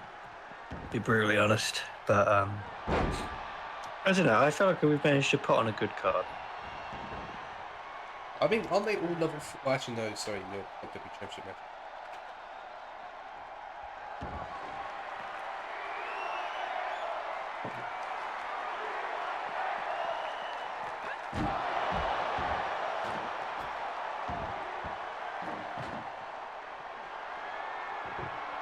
That's good sort of making complete of that.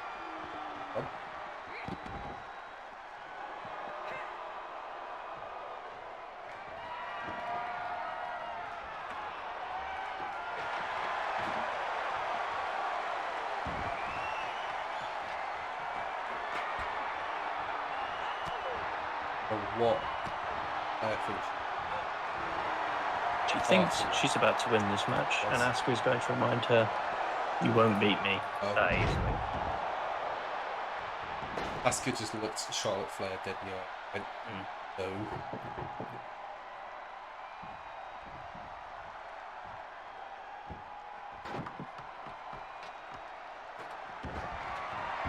Well, it's just that easy for us to go. Look at that. That was definitely a skill. 100% skill.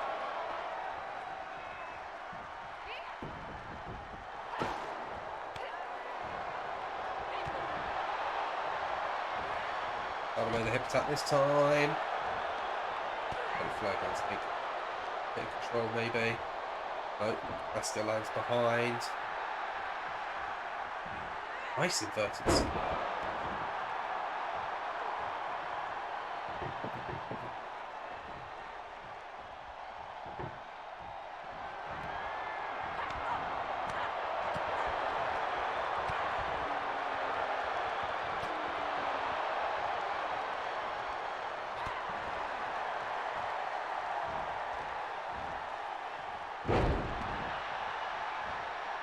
That right there.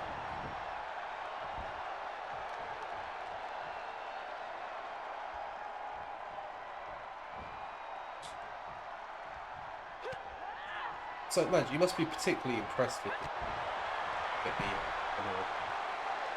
right? I think I've always been pretty impressed with them. I know they've had their kind of like ups and downs, but they've massively brought it back, and they've regained pretty much all the momentum they had since the start of Monday Night Raw. So, and to me, that almost means more than if you just constantly hit the heights and never have any lows. If you can have a low and come back, that shows that you deserve to be where you are. And these two both deserve to open up Survivor Series tonight. I'm sure the significant matches rival they will both be brilliant.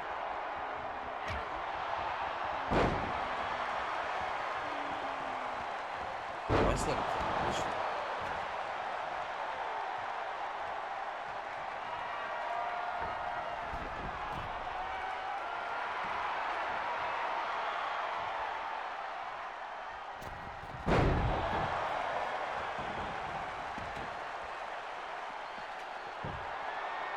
we go again.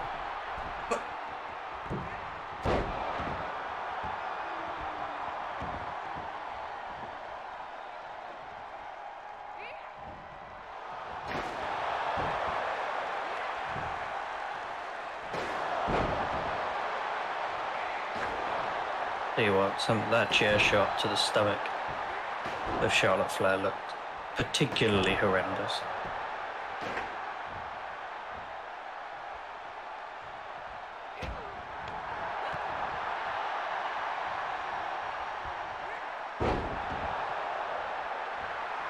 Asuka starting to take significant role in this contest, I think. Yeah, she's definitely starting to get a bit of a stranglehold on this one. Yeah. I think Charlotte Flair's head went straight into the chair there.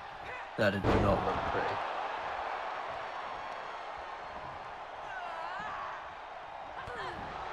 I think Asuka was taking a bit out of Brock Lesnar's playbook, going for German suplexes. Flair eventually. Asuka taking something out of Brock Lesnar's playbook is not a phrase I ever thought I would hear in my life. Yeah, here we are.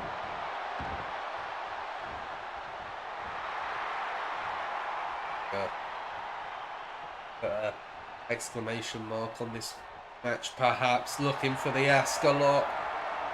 And she's got it in. It won't win her the match, but this will do significant damage to Charlotte Flair. She taps out, knows it won't cost her the match. I was going to say, I don't know if this is a hot take, but I think besides the disarmer, you've probably just seen the most devastating maneuver in this Raw Women's division.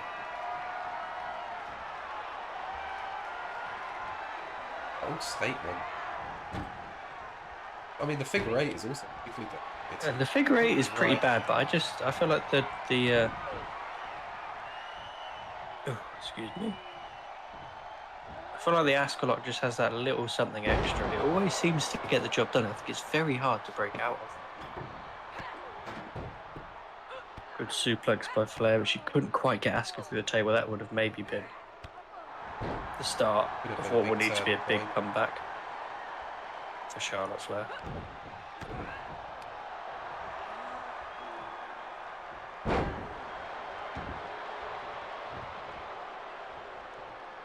Charlotte with a big chop. Sets her up. Natural selection. Big move from Charlotte to swing the momentum in this contest. Yeah, she needed that. Charlotte Flair really needed that. And now the big boot to follow it up. Great work from Charlotte Flair.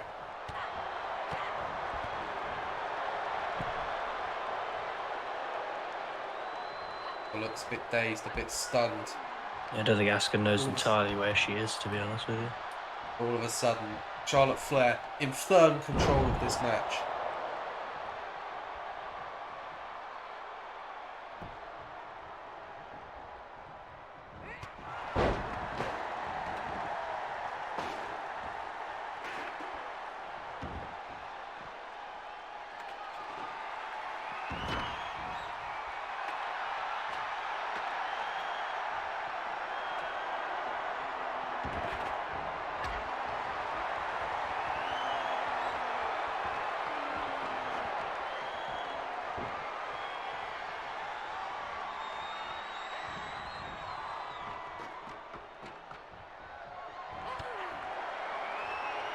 Charlotte Flair, it's her turn to tear Asuka down from the top of the ladder.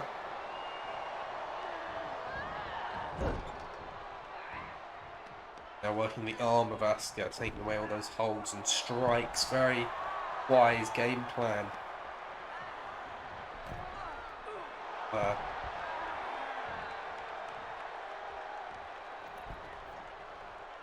Another tree of woe as well. Charlotte's just going to leave her there. This is genius from Charlotte Flair. Asuka all tangled up in the ropes. Yeah, I mean, it's a great tactic to delay Asuka. Asuka dazed and confused. She's all tied up. No! Asuka! Quick as lightning. Quick as a cat. Yeah, those cat-like reflexes, Asuka. I think, honestly, she was playing possum. She was letting Flair do a bit of the dirty work there.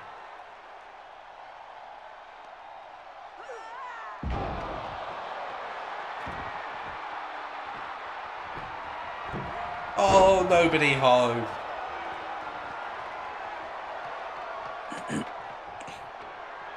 Speaking of playing possum, Flair's just beat Asuka at her own game. Fantastic stuff from Charlotte Flair. Oh, big powerbomb.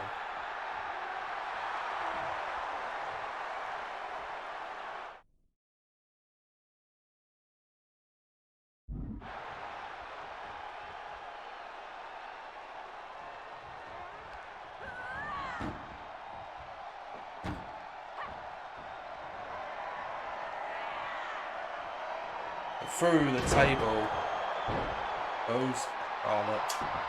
There. I think Gudgeon's on the money. This has been a really close match. I think Asuka still the slight favourite, but it's very tough to call this one.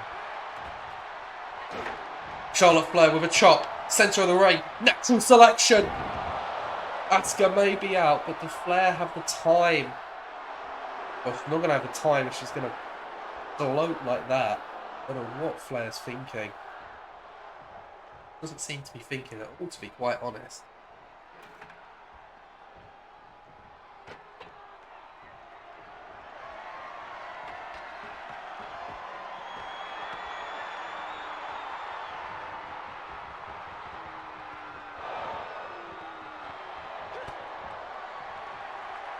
Going on here.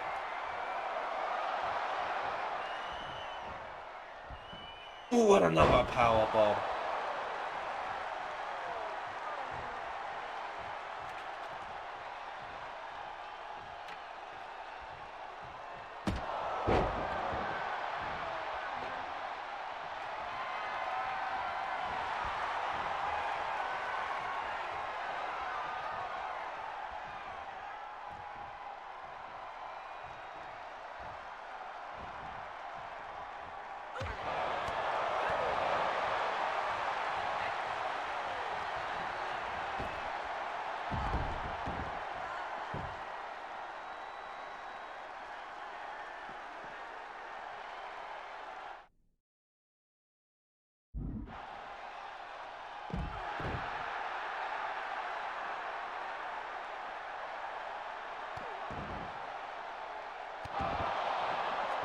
Again on the outside.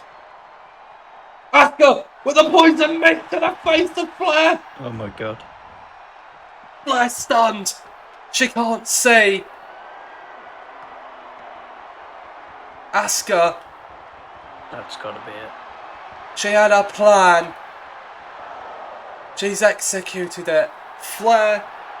She doesn't even know where she is. She can't see. And if you can't see, you can't win. And Asuka walks away with the victory. Well, that was a fantastic match to open up Survivor Series tonight. Asuka used every bit of her experience, every bit of her intelligence to get that win, and she deserved it. Flair put up a very good fight, but Asuka fully deserved that. 4 stars. Probably could have used it being a bit better, but I mean, it's not awful. Yeah. It was only bad. I mean, it's like you want it to be at least 4, so you'll take 4. Yeah, to be fair, 4 is not bad. I can't really complain. I'll take it. Good, great end to the rivalry. It was a great end. Right, it's promo time, and I'm glad it's not me that has to deal with this one. I don't know what to do, Jeff. I don't know what to do. Jeff. I don't know, Jeff. Our truth comes out, and he kind of he just he does what our truth does. He does something that is eccentric and bizarre and entertaining. It's like watching a car crash, but the cars are made out of rubber balloons. You can't look away, but you're also like, what the fuck is happening right now? That's just the R-Truth effect, isn't it, really? he gets into the ring, and he brings the mic up to it. He brings the mic up to his lips, and he says, "All right, y'all, how is everybody doing here tonight at the biggest show in the wrestling calendar? Money in the Bank. I just saw Asuka get the Money in the Bank briefcase. I can't wait to see what she does after the main event tonight. But I want to tell you guys something. I've taken time off and I've looked after me and myself. I've dealt with the little Jimmies. Now I want to deal with the little doinkies." And the camera just pans to Doink the Clown, like sitting dressed in a three-piece suit, but his hair is still green and ugly, in the crowd, shaking his head side to side and doing that maniacal, creepy laugh only he can do. And R-Truth points directly at him and looks him dead in the eye and says, "Doink, I want to prove that I am the greatest wrestler of this generation. But since the boogeyman isn't available, I'll have to beat you instead." And he puts the mic down and he leaves.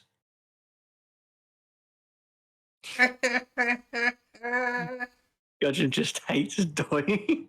I don't blame it. No, No. Gudgeon, you think you hate Doink. Wait until he's actually in a match. I was about to say, you haven't seen him wrestle yet. It depends on if this is peak Doink or if this is like the really bad version of Doink.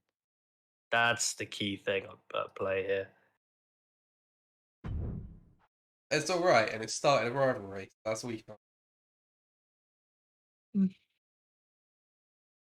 I'll take that. That's pretty good. Who am I taking in this match before you get into your little hype package for it? I don't really know how to hype this up apart from these two people just hate each other. They absolutely despise each other. I mean, that's what we're here for. Let's go. It's true. That's what we're here for. That's the point. I want you to play as Mickie James. Oh my god, it's happening. Man got sick of me playing as Becky Lynch and decimating everyone. You could tell Becky Lynch had too much of a dominant run when even me, the Irish guy, is sick of it a little bit. But I might be sick of her. That doesn't mean she can't steal the show tonight. The man is back on Monday Night Raw, and she's got a point to prove. Because you may have noticed, she doesn't have a certain red and gold belt around her waist. She's been without that belt for quite some time now, and for her that would be like a jigsaw when you've got the last piece, but it doesn't fit. It would be like someone's torn out a part of her heart and broken it into a million pieces. Becky Lynch will not rest, and she will not be satisfied, not just in her career, but in her life, until she has her belt back. But she's going to have to do a lot more than just ask nicely to get that belt. Firstly, she's got to get through an icon of women's wrestling, who paved the way for, among other people, Becky Lynch. Mickie James. And as you can see, she may appear to have some kind of fluid build-up in her legs, but she seems to be doing a fine job of wrestling. I mean, she's pushed Becky Lynch all the way in this feud. She's given everything she's got, and she doesn't look her years. She wears her experience, but she doesn't wear her age, you might say. I like the I like the word you use. James, icon. Very, very appropriate, very apt. Yeah, I think it's a pretty fair, pretty accurate description. Trailblazer could be another one. Yeah. In need of serious medical attention because her legs are swollen at the bottom. That's also another one. Jokes aside, this is going to be a fantastic match to watch, and it will shape the future of the women's division on Monday night.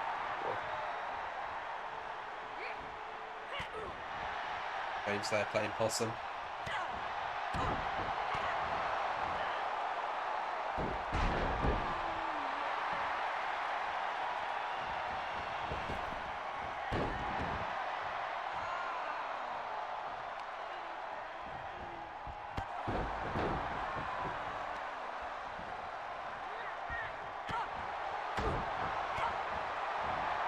Mickey James with the advantage in the early going.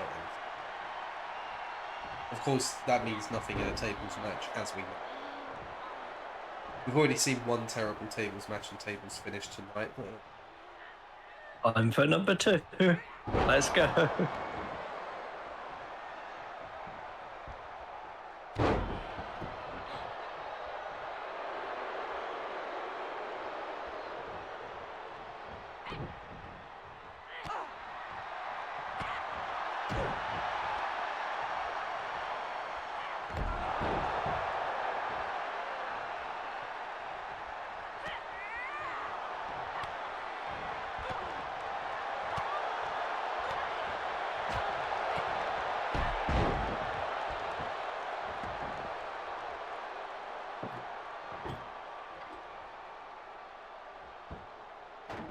Becky Lynch is the first one to take the contest.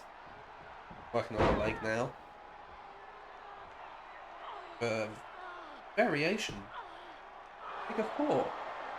There's the actual Becky. Now she ascends to the top turnbuckle. Perhaps looking for maybe a leg drop. No, it's an elbow drop instead.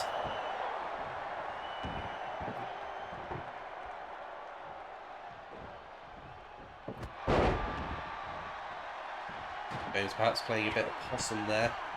Yeah, using all of her experience for that one, wasn't she? As soon as she saw Lynch go and set up the table, she realised she had just enough time to trick her, get right, spring right back up, and ambush the man. Spinning heel kick by Mickey James might have just knocked the man's lights out. And for a big risk manoeuvre that did not pay off.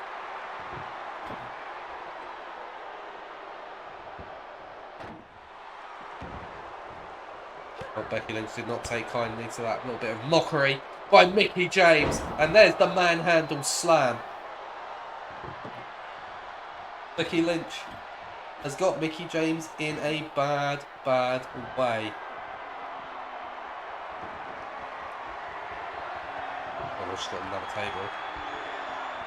Mickey James is going to have to make a comeback that would stretch even her legendary career to get through this one.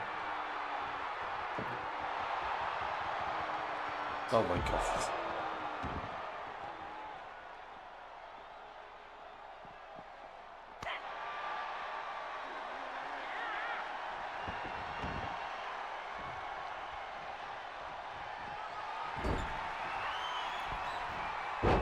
Ooh. Get it right there.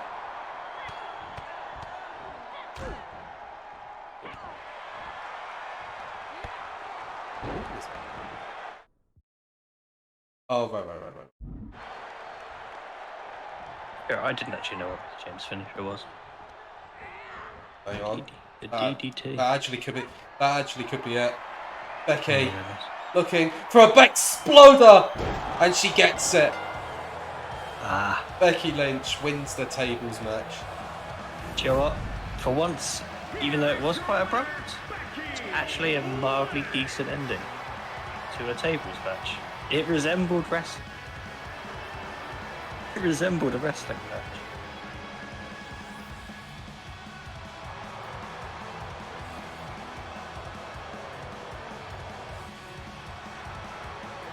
Four stars. Okay. That's alright. That's good.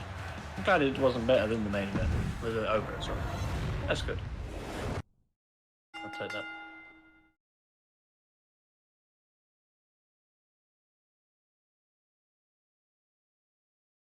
Oh yeah, I think so. I think Edge and Priest got 3.5, didn't they? Okay. Balor promo time. What's happening? Okay. You just give me a moment. I just had a little bit of an idea that I want to make sure I. Oh no. Guys, he's thinking this is dangerous.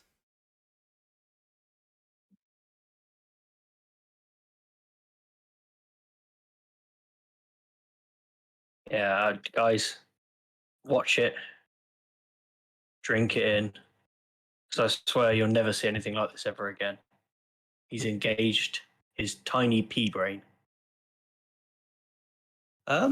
What is going on with this promo?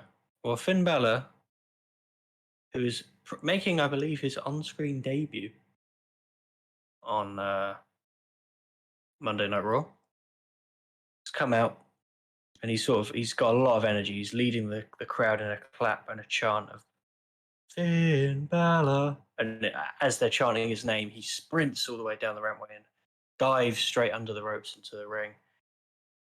You know, picks up the microphone, takes a minute to soak it all in and let the crowd sort of wear themselves out, giving him a hero's welcome. And at first he thanks the fans. He says, you know, this is the best welcome I can remember getting in my entire career. You know, it makes me remember why I get up and do this every day, and makes me remember why all these years ago I got into this business and why I love wrestling. So thank you. And again, gets another big cheer. And then he says, right, but I've got to get down to business right here, right now. Because as much as I've enjoyed my time so far on Monday Night Raw, I'm not here to mess around, and I'm not here to take up a space without fighting for it.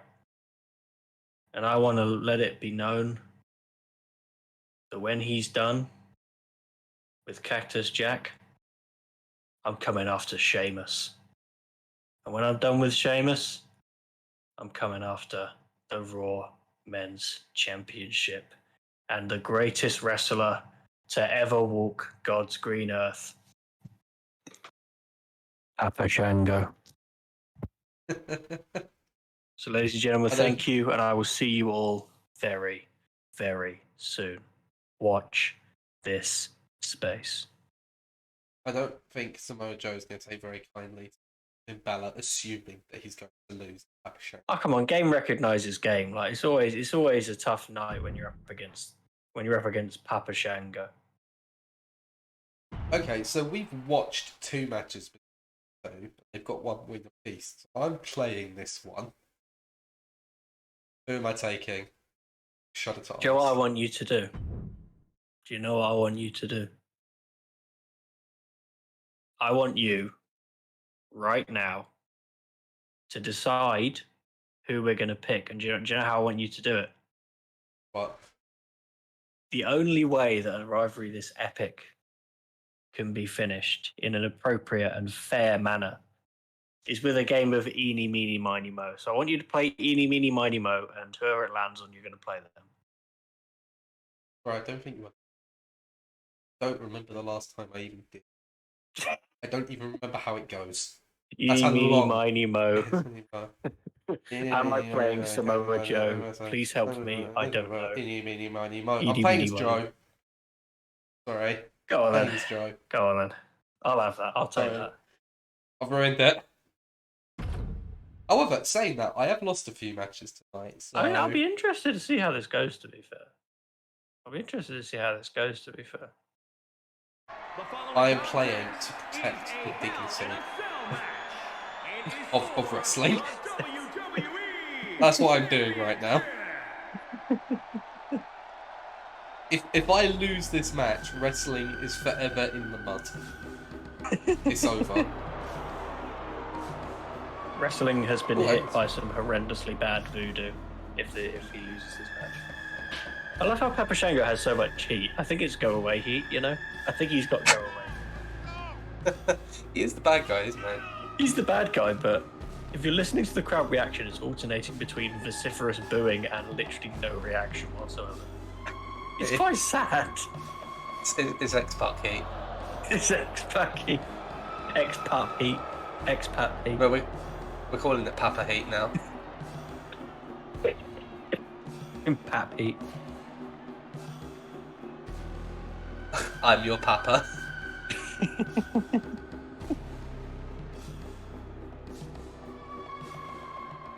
Right, get an actual... His music is genuinely quite creepy. Luckily, I can't hear it, so that's alright. Probably for the best. It's kind Well, of not very well. Not very well, anyway. Anyway, let's get an actual fucking fighter out here. Pretty much. I think in the first match between these two, Joe took Shango a bit lightly. He was scouting him. He didn't really care too much. Now, yeah, it's time for him to do his thing. I love the way he just like drapes the title over his shoulder. It's so cool. It's really cool. Honestly, Samoa Joe is just so good. Like, you can't really say, you can't put into words how fucking great he is. You really can't. This is a sight I wish we'd seen in real life. Yeah. Did he ever win the Joe's WWE? the champion. Did he ever win the Nope. WWE Championship? No. No, I honestly cannot believe it. He should have won. He should have held that belt at least once. At least once.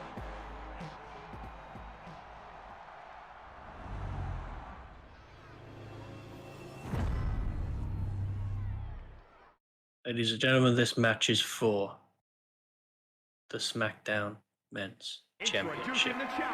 Wait, what? No, Roman, come back! Oh, what? Where was Roman? I didn't see it. No, you said it was for the SmackDown Championship. Oh, fuck, I did. Roman's just walking out. He's like, right, I'm having another match. Man just walks out. He's like, yeah, here we go.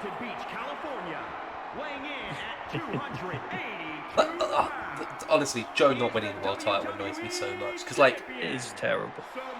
It's like people complain about Cesaro not winning the world title, and I get it because he is an amazing wrestler. Yeah. But he never quite had like the character or the mic skill to go with it. Yeah, I feel like he never got the chance to do that, did he? Whereas Joe, his mic work is maybe better than his in-ring work, and his in-ring work is very good. His in-ring work is incredible. He does have it all. Like, he genuinely does have it all. Like, do you remember I think it was like 2017, I think it was. And at SummerSlam, they did that fatal four-way between Lesnar, Reigns, Strowman, and Joe for the Universal title. Oh yeah, that rings a bell. And in the build-up to that match, was this like back and forth on Raw, where Joe just fucking lays into Lesnar to the point where Lesnar got legitimately quite upset with him. But it was such a good promo. I think he's legitimately tough, Samoa Joe. Like, he can handle himself. So it makes it believable that he is such a powerful, tough fucking guy that he can get away with basically talking shit to anybody, pretty much. That's essentially exactly how it is. Yeah. Can't really add to that. I've got nothing else to say. I'm going to squash this absolute fraud.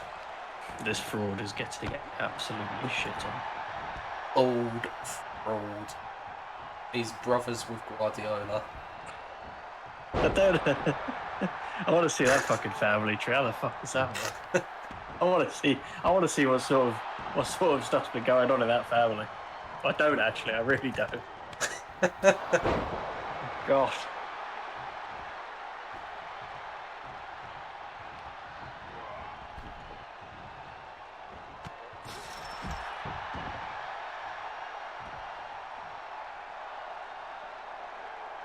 But guys, I know we're all looking for a funny ha-ha. Papa Shango is the WWE. No, sorry, I'm ruining it for everyone. Samoa Joe has had enough of Papa Shango's shit. I'm sick of this. I'm burying this man. Fuck off!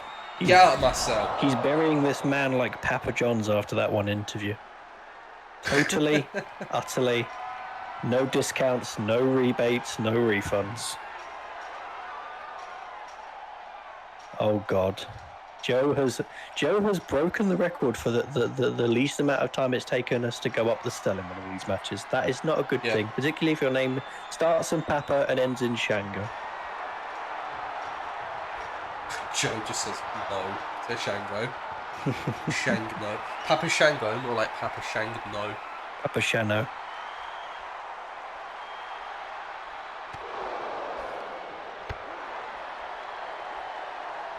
Ooh, that was a good counter from Shango. Not expecting it. Shango can actually wrestle. To be fair, that's it. You got your move in. He's built like he's got an industrial grade microwave between his shoulders. Yeah, kind of. That leg drop was a signature. What the fuck was that? That was so bad. Yeah, he truly. I mean, to be fair, it's still better than the Hogan leg drop. It's still better than the Hogan leg drop. Bro, that's a finisher from Papa Shango out of fucking nothing. Oh my God. Where has that come from? Oh my days. Samoa Joe literally has... Joe! Oh no. Oh my God, Joe! What the fuck did you do? Well, this match has just changed very quickly. I've just seen the most insane fall. It's not Hell in a Cell, it's fucking Fall Off a Cell. There's hell on top of this. He didn't even really seem that phased by it. He took a moment and then just got up and is climbing the cell. Joe enjoys it, that's why. Enjoys the pain. Gudgeon putting "oh, he's fine" is just the perfect reaction to that. Like that, I literally can't. I couldn't have captured the vibe of that moment any better. Joe. Oh, he's killed him. He's dead. He's killed him. It's over. With God as my witness, both these guys are broken in half. Joe killed himself and then brought Papa Shango with him. To be fair, that must make this the most dominant performance in the series so far, because never before has a man dominated a match, killed himself halfway through, and then proceeded to kill his opponent after killing himself. Like, it's really quite impressive. I've never seen this happen in wrestling before.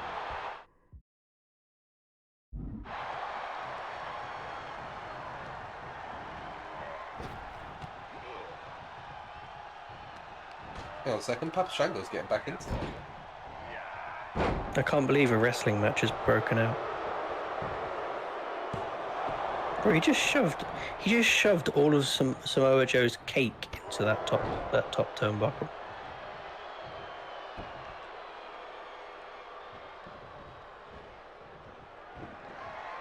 Get back in my ring! Oh, give a sh. Oh, I don't give.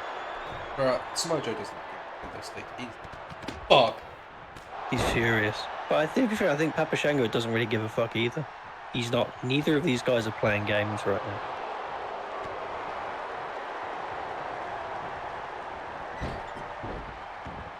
Why would you play games with me? You think my name is Nintendo Joe? No, it's Samoa Joe. Oh, this might be it. This is a muscle buster. Connects. Gotta be. And now Joe lining him up to put him to sleep with the coquina clutch. No, Shango gets out of it. Oh my God.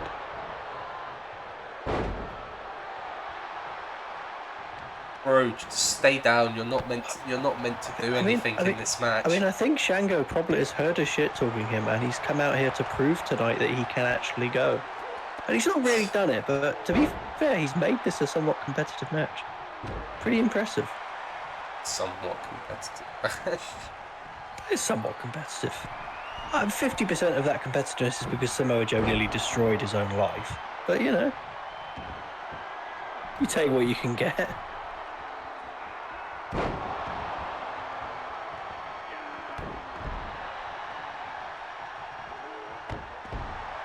Oh my God, I found the best combo. Oh my god, that's a finish. That's a finish from Shango. That's his second finish. Oh my god. Shango's going to win the championship. He's going to win the championship. It's all over. Oh my god. No, he's not. Not even close. He gets out of my face. Oh wow. It was barely a 2. Oh my god. I think Shango thought that was it. Look at the disbelief on his face. He thought it was over. He's just Shango. just got... Poor Shango. Shango, can you actually Shango with Samoa Joe? Bro. The answer Come on, Shango. is no. He can't. Look at him. The answer is no.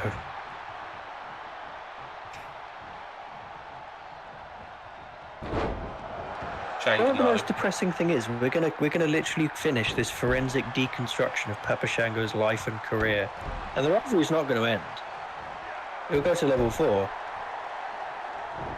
Takes 2 to Shango.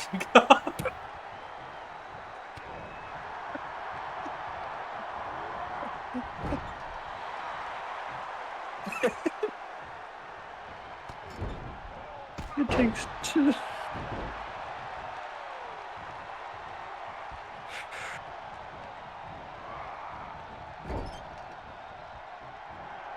Right, Joe's going to hit another muscle buster.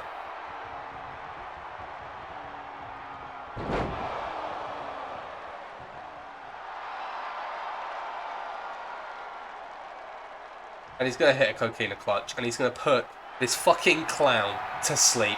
I'm sick of Papa Shango. Get out of my ring, you absolute fraud. Who show is this again? Samoa Joe Oh god, he's is killed still him. Oh Jesus Christ, that the was WWE champion. that was literally maybe the most ruthless submission I've ever seen in my life. Like Joe was genuinely sick of this man. I mean, yeah. If you couldn't tell that through the entire of the rest of this match, you could tell by the end that he was done with Papa Shango. Watch this get 5 stars somehow. Please don't. Please don't. Don't even say that. I feel like it's probably going to get more than 4 stars though, which is kind of a problem. Oh my god. Oh no. Don't. Okay. Oh no. Oh, for fuck's sake.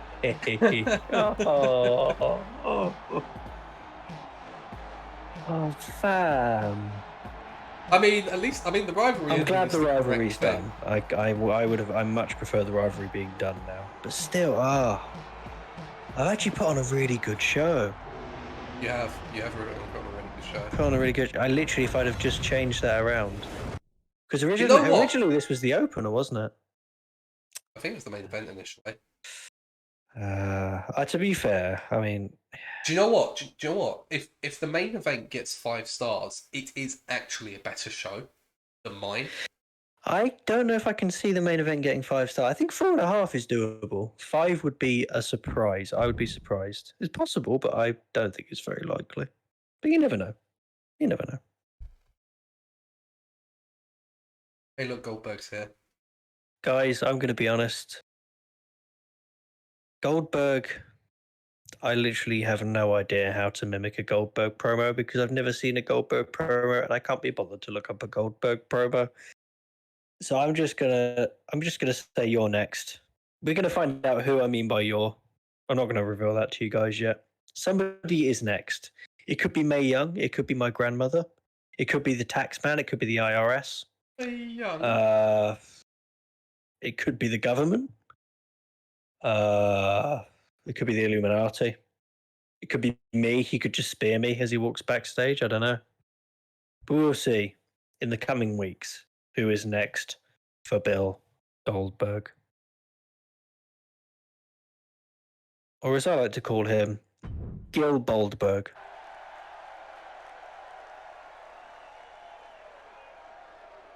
It is time.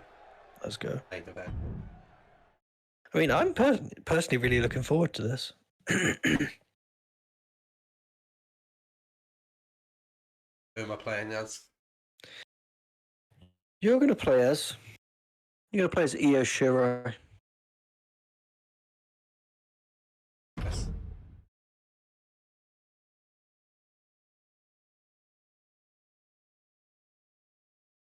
New wrestling persona unlocked, the Taxman.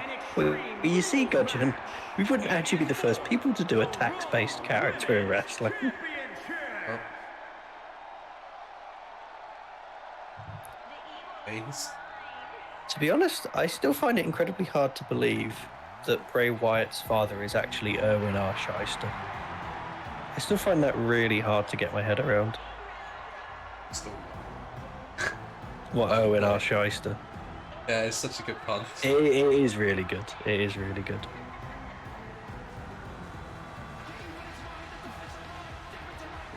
Anyway, we have a women's championship match in the main event, which is very exciting. We do indeed.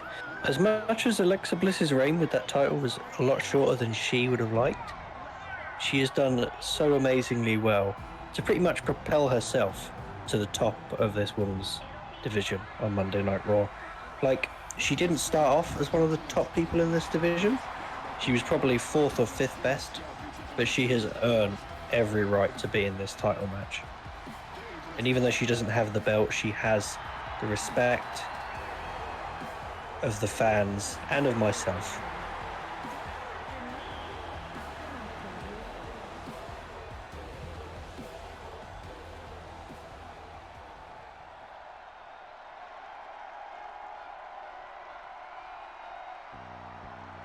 Here comes the champion. So won, I believe, if I remember correctly, she won the title off of Alexa Bliss. Right? She did. You're absolutely correct. Gotta say, she just radiates charisma, charm, and personality. She really is something special, Io Shirai. Part of a very select, if I'm recalling correctly, only 3 women have held that championship over. That's correct. Rarefied company. She is, although I guess you would argue that there's probably going to be more to... I mean, if Io Shirai can keep that number 3 until, let's say, the end of the series, I'd be mightily impressed. It's not out of the realm of possibility. She's amazingly talented, and she knows how to win in the big moments. But I think the title picture is far more open than it ever was for most of Becky Lynch's reign with that Raw Women's Championship. But that is no bad thing because it gives us occasions and moments like this. Alexa Bliss versus Io Shirai in your main event, the Survivor Series.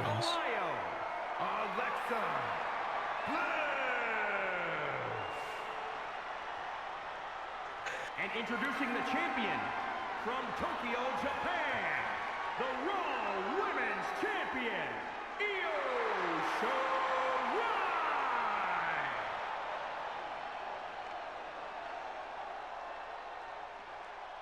Io Shirai handing over the championship. Will it be for the last time? Going to be a hotly contested contest. The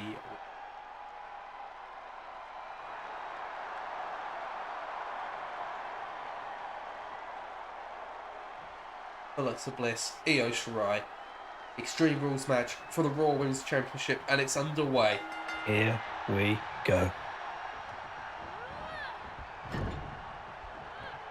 Alexa Bliss targeting the legs in the early goings, trying to take away the high-flying ability of the champion. Alexa Bliss grabbing in here with what seems a very fair game plan. Is she going to be able to execute it properly? As Shirai hits a German suplex early on in the contest. Great suplex by Io Shirai.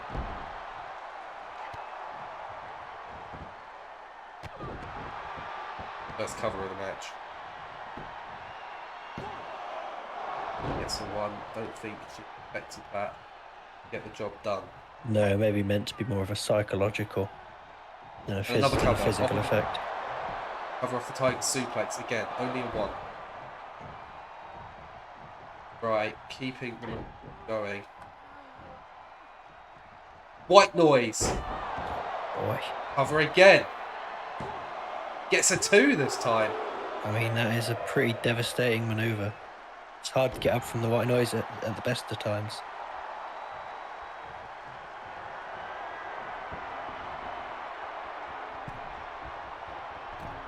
A big elbow drop from Shirai. Again, the cover. Bliss kicks out. It's getting close though. It is. Already Bliss struggling to get the shoulder up, just expending energy with every kick out. And I tell you what, Io Shirai is working really methodically in this match. She's really taking her time and trying to take control as effectively as she can. And right now she's doing a pretty good job of it, you have to say.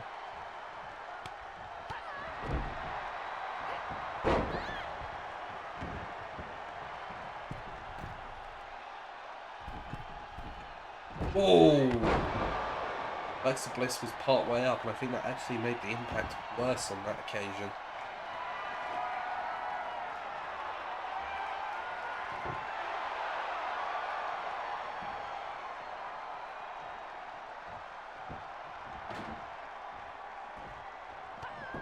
Oh, what a combination. This might be out. Yeah, it looked like she went completely limp there, but seems to have managed to get up within a reasonable amount of time. I think Shirai's just waiting to capitalise though.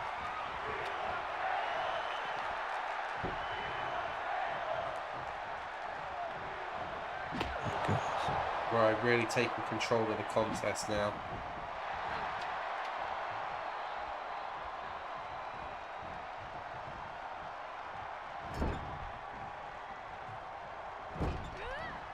Bliss using the ropes to her advantage, no disqualification in this contest, and a big right hand drops the champion.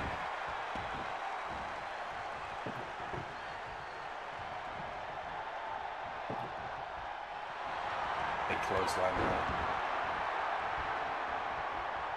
This time, Spanish fly from Shirai, a beautiful counter. That was a great comeback from Shirai. As Bliss was starting to get a bit of momentum there, she's knocked her off again completely. And using these covers to a really interesting effect. She's almost trying to get a psychological one-up on Bliss and stop her getting any set of coherent moves together, really. Oh, that table fell right on Shirai's leg. That looked painful. Bliss knees to the stomach, and again, insult to injury by the the former champion, I should say. Doesn't get enough off of it. There's one insult to injury followed by another. I'm discrediting the champion completely. Twisted Bliss connects! Oh my god. That could be it! No! Shirai gets their shoulder up, but I'll tell you what, it was close. Yeah, that was close. I think if that had been any later, Shirai just had to use her stamina to get out of that. If that had been even a little bit later, that could well have been it for Io Shirai's reign with the Raw Women's Championship.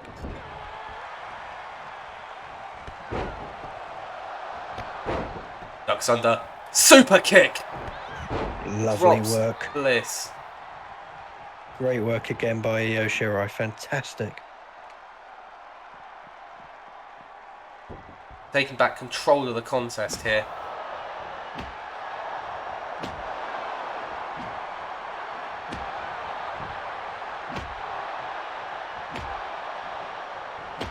Oh.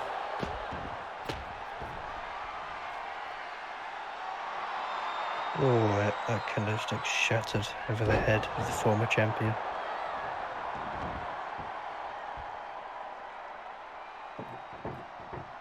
This one's been brutal, it's been physical.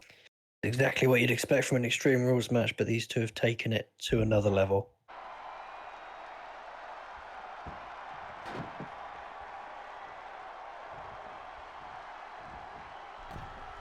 Ooh, brilliant drop kick from the champion.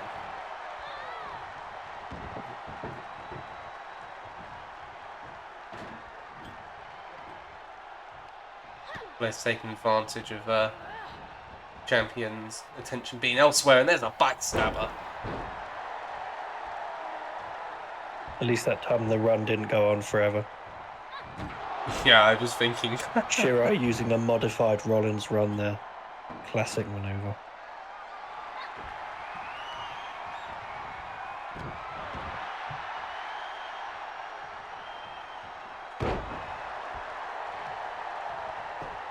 Now Bliss taking control of the contest again.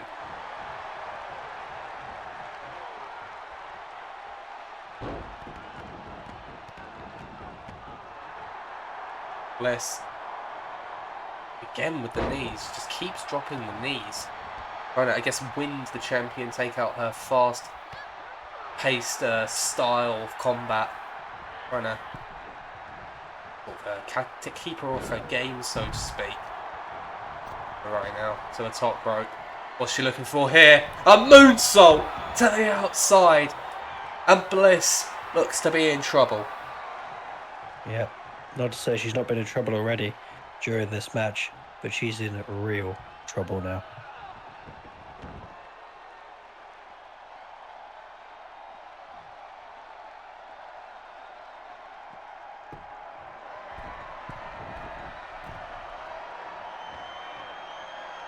Bliss catches her. Oh!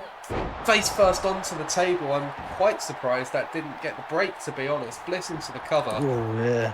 I think the table wasn't sturdy enough. I think Shiro is very lucky that it collapsed rather than broke. Got up very quick from that pin, though. Bliss setting up the table again.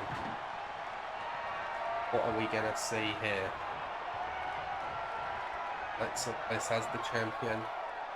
In a predicament, that's for certain. Bliss with a big forearm, faking out the champion, catching her off guard. Yeah. Oh, we've just seen the worst sequence I think I've ever seen in a wrestling match.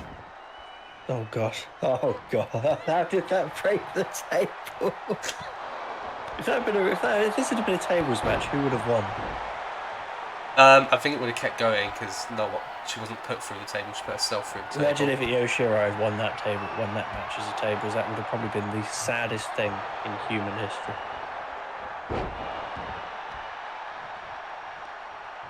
What is Bliss looking for here? Doesn't get it over the way. Kick to the gut from Shirai. Roll up to steal the victory. Doesn't get it, however. Oh, that might be a knockout blow. Hang on, the lights are out. Oh my They're goodness. back. And Bliss, taking advantage of the confusion, is back in control of the contest.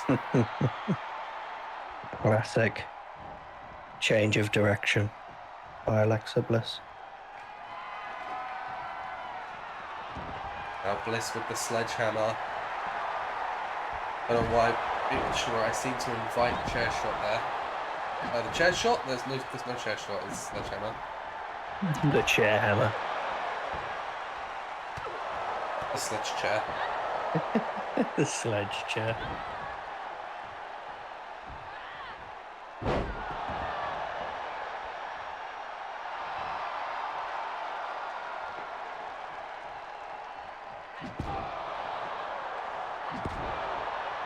Yeah, man, the table, it went to table heaven. Leave him out of this. Don't worry about it. It's fine. This game may not do many things right, but it knows how to give a table a proper, respectable burial. He's gone to that great big IKEA in the sky. Try to the top. Bliss moves out of the way of the moonsault. That could have been it. Oh my god, this one could go either way. Really? Bliss looking for the DDT. Shirai drops her. Koji clutch. It's locked in. That could well be the end of this contest. Is it going to be enough? Is Bliss going to tap out, or is she going to fight out, or is she going to pass out? There's a lot of options. The referee might call it. Bliss is hanging in there. Let's be honest, this referee couldn't call the number in a telephone book, let alone a wrestling match. Don't make me laugh on a button match. No, I've lost it. God damn it. Man's rigging this match. I'm not having it.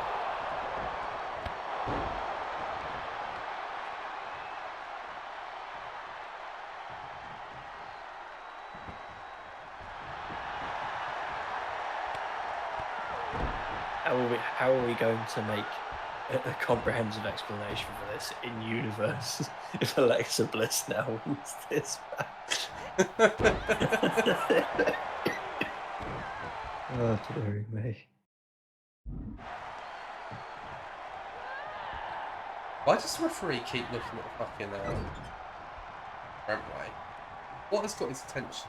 Do you know what it is? Do you know what I will give this game credit for, to be fair? Because it is kind of fantastic. The referees are shit. The referees are equally shit. There's no discrimination in how fucking bad these referees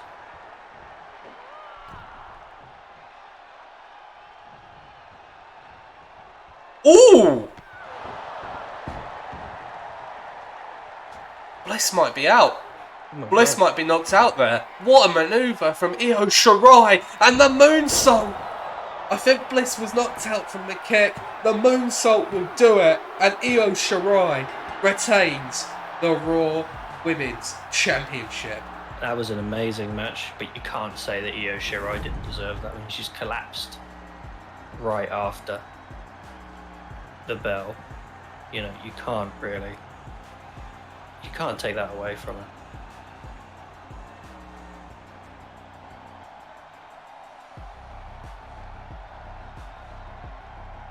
But Bliss nearly had the championship back with that twisted Bliss. Wasn't to be on that occasion though.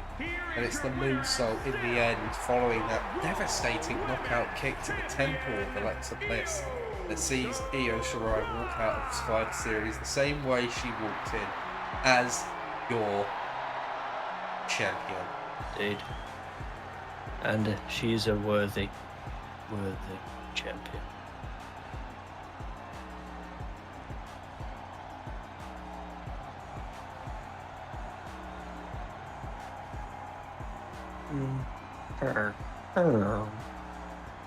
Okay. Well, I think you've won. I'm just going to give my congratulations now and prepare to take quite a fat L.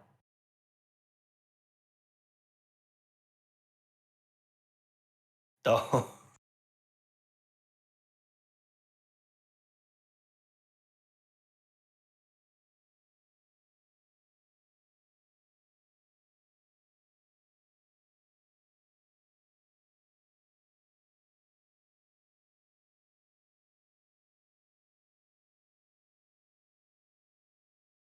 Okay, you guys can hear us now.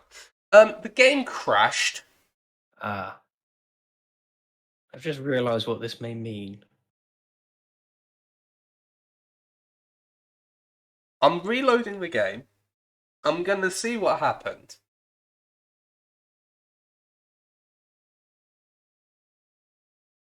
And what I might have to do. I don't know what this means.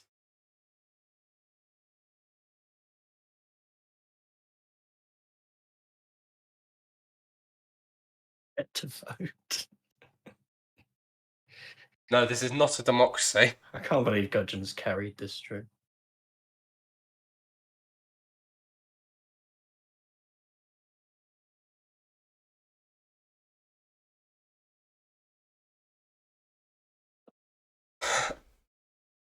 Match.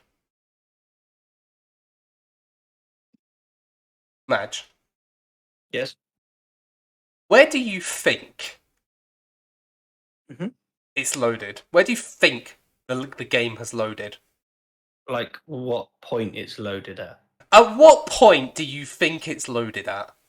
Don't tell me it's loaded before Survivor Series has even started. Don't tell me. Alright, that's my just guess. Chat, where do you think the game has loaded?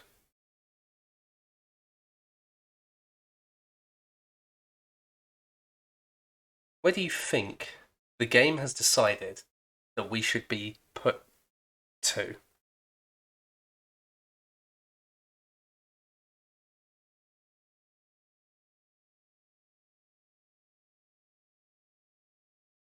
was just before the Alexa Bliss fight, but from the tone of your voice, I know I'm wrong. Now you see, Gudgeon has given us the logical answer. Yes. That would make sense. That would Lily's reaction is the... I'm not going to tell you where the game has loaded us. I'm just going to show you. Honestly, the way I built it up, it's like it's warped us to WrestleMania. I'm like 10% hype, 90% shitting myself.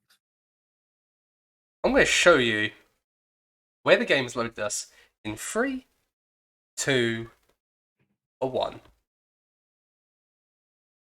Someone make it make sense. I have not touched anything. I went into MyGM, and this is the screen. This is the screen that it loaded on. Oh no. So what we're going to have to do... There is only one solution, and it's a shame, because I was actually going to continue the stream beyond this. We're going to end the stream here, guys. We're going to have to redo the whole thing. We're going to end this... I'm going to have to... because, like, those results... Because the results do actually, like, impact things. So, yeah. I need to replay all of this now. Oh, Christ. So, I'm gonna end the stream, and then we'll take some images of what happened, and we'll share it with you guys. Do we not even get the live reaction of like the results and stuff now? Technically, no, we can't. We're not going to. That's We're not getting the live reaction. That's so bad. That's so awful. Why the fuck has it done that? Oh my god.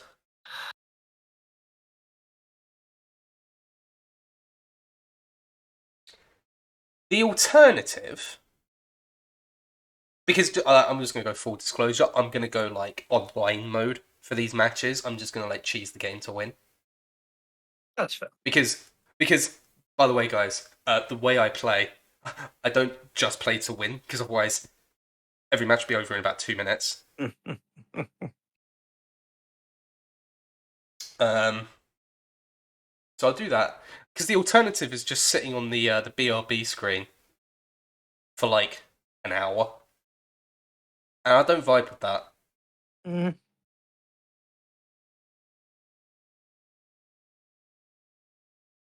Do you know what I could do?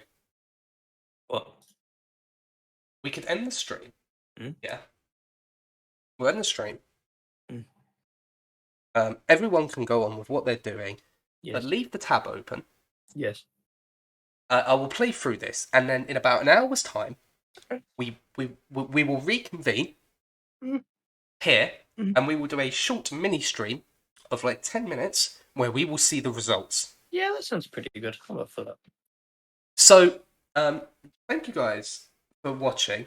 We'll do that. If that doesn't work out, then I'll just like take an image of it and I'll share it with you guys. Yeah. What the fuck, man? The game is tapped. The game is tapped. The game is tapped. That is the only way to describe it. I do apologise for this. Right at the end as well. Yeah, we literally. Oh my god. We're about to get there. We've literally done all the matches. Alright. Yeah, we're going to end the stream now. Hopefully we'll be back in about an hour or so. So I'll see you guys in a bit. But if not, have a good night.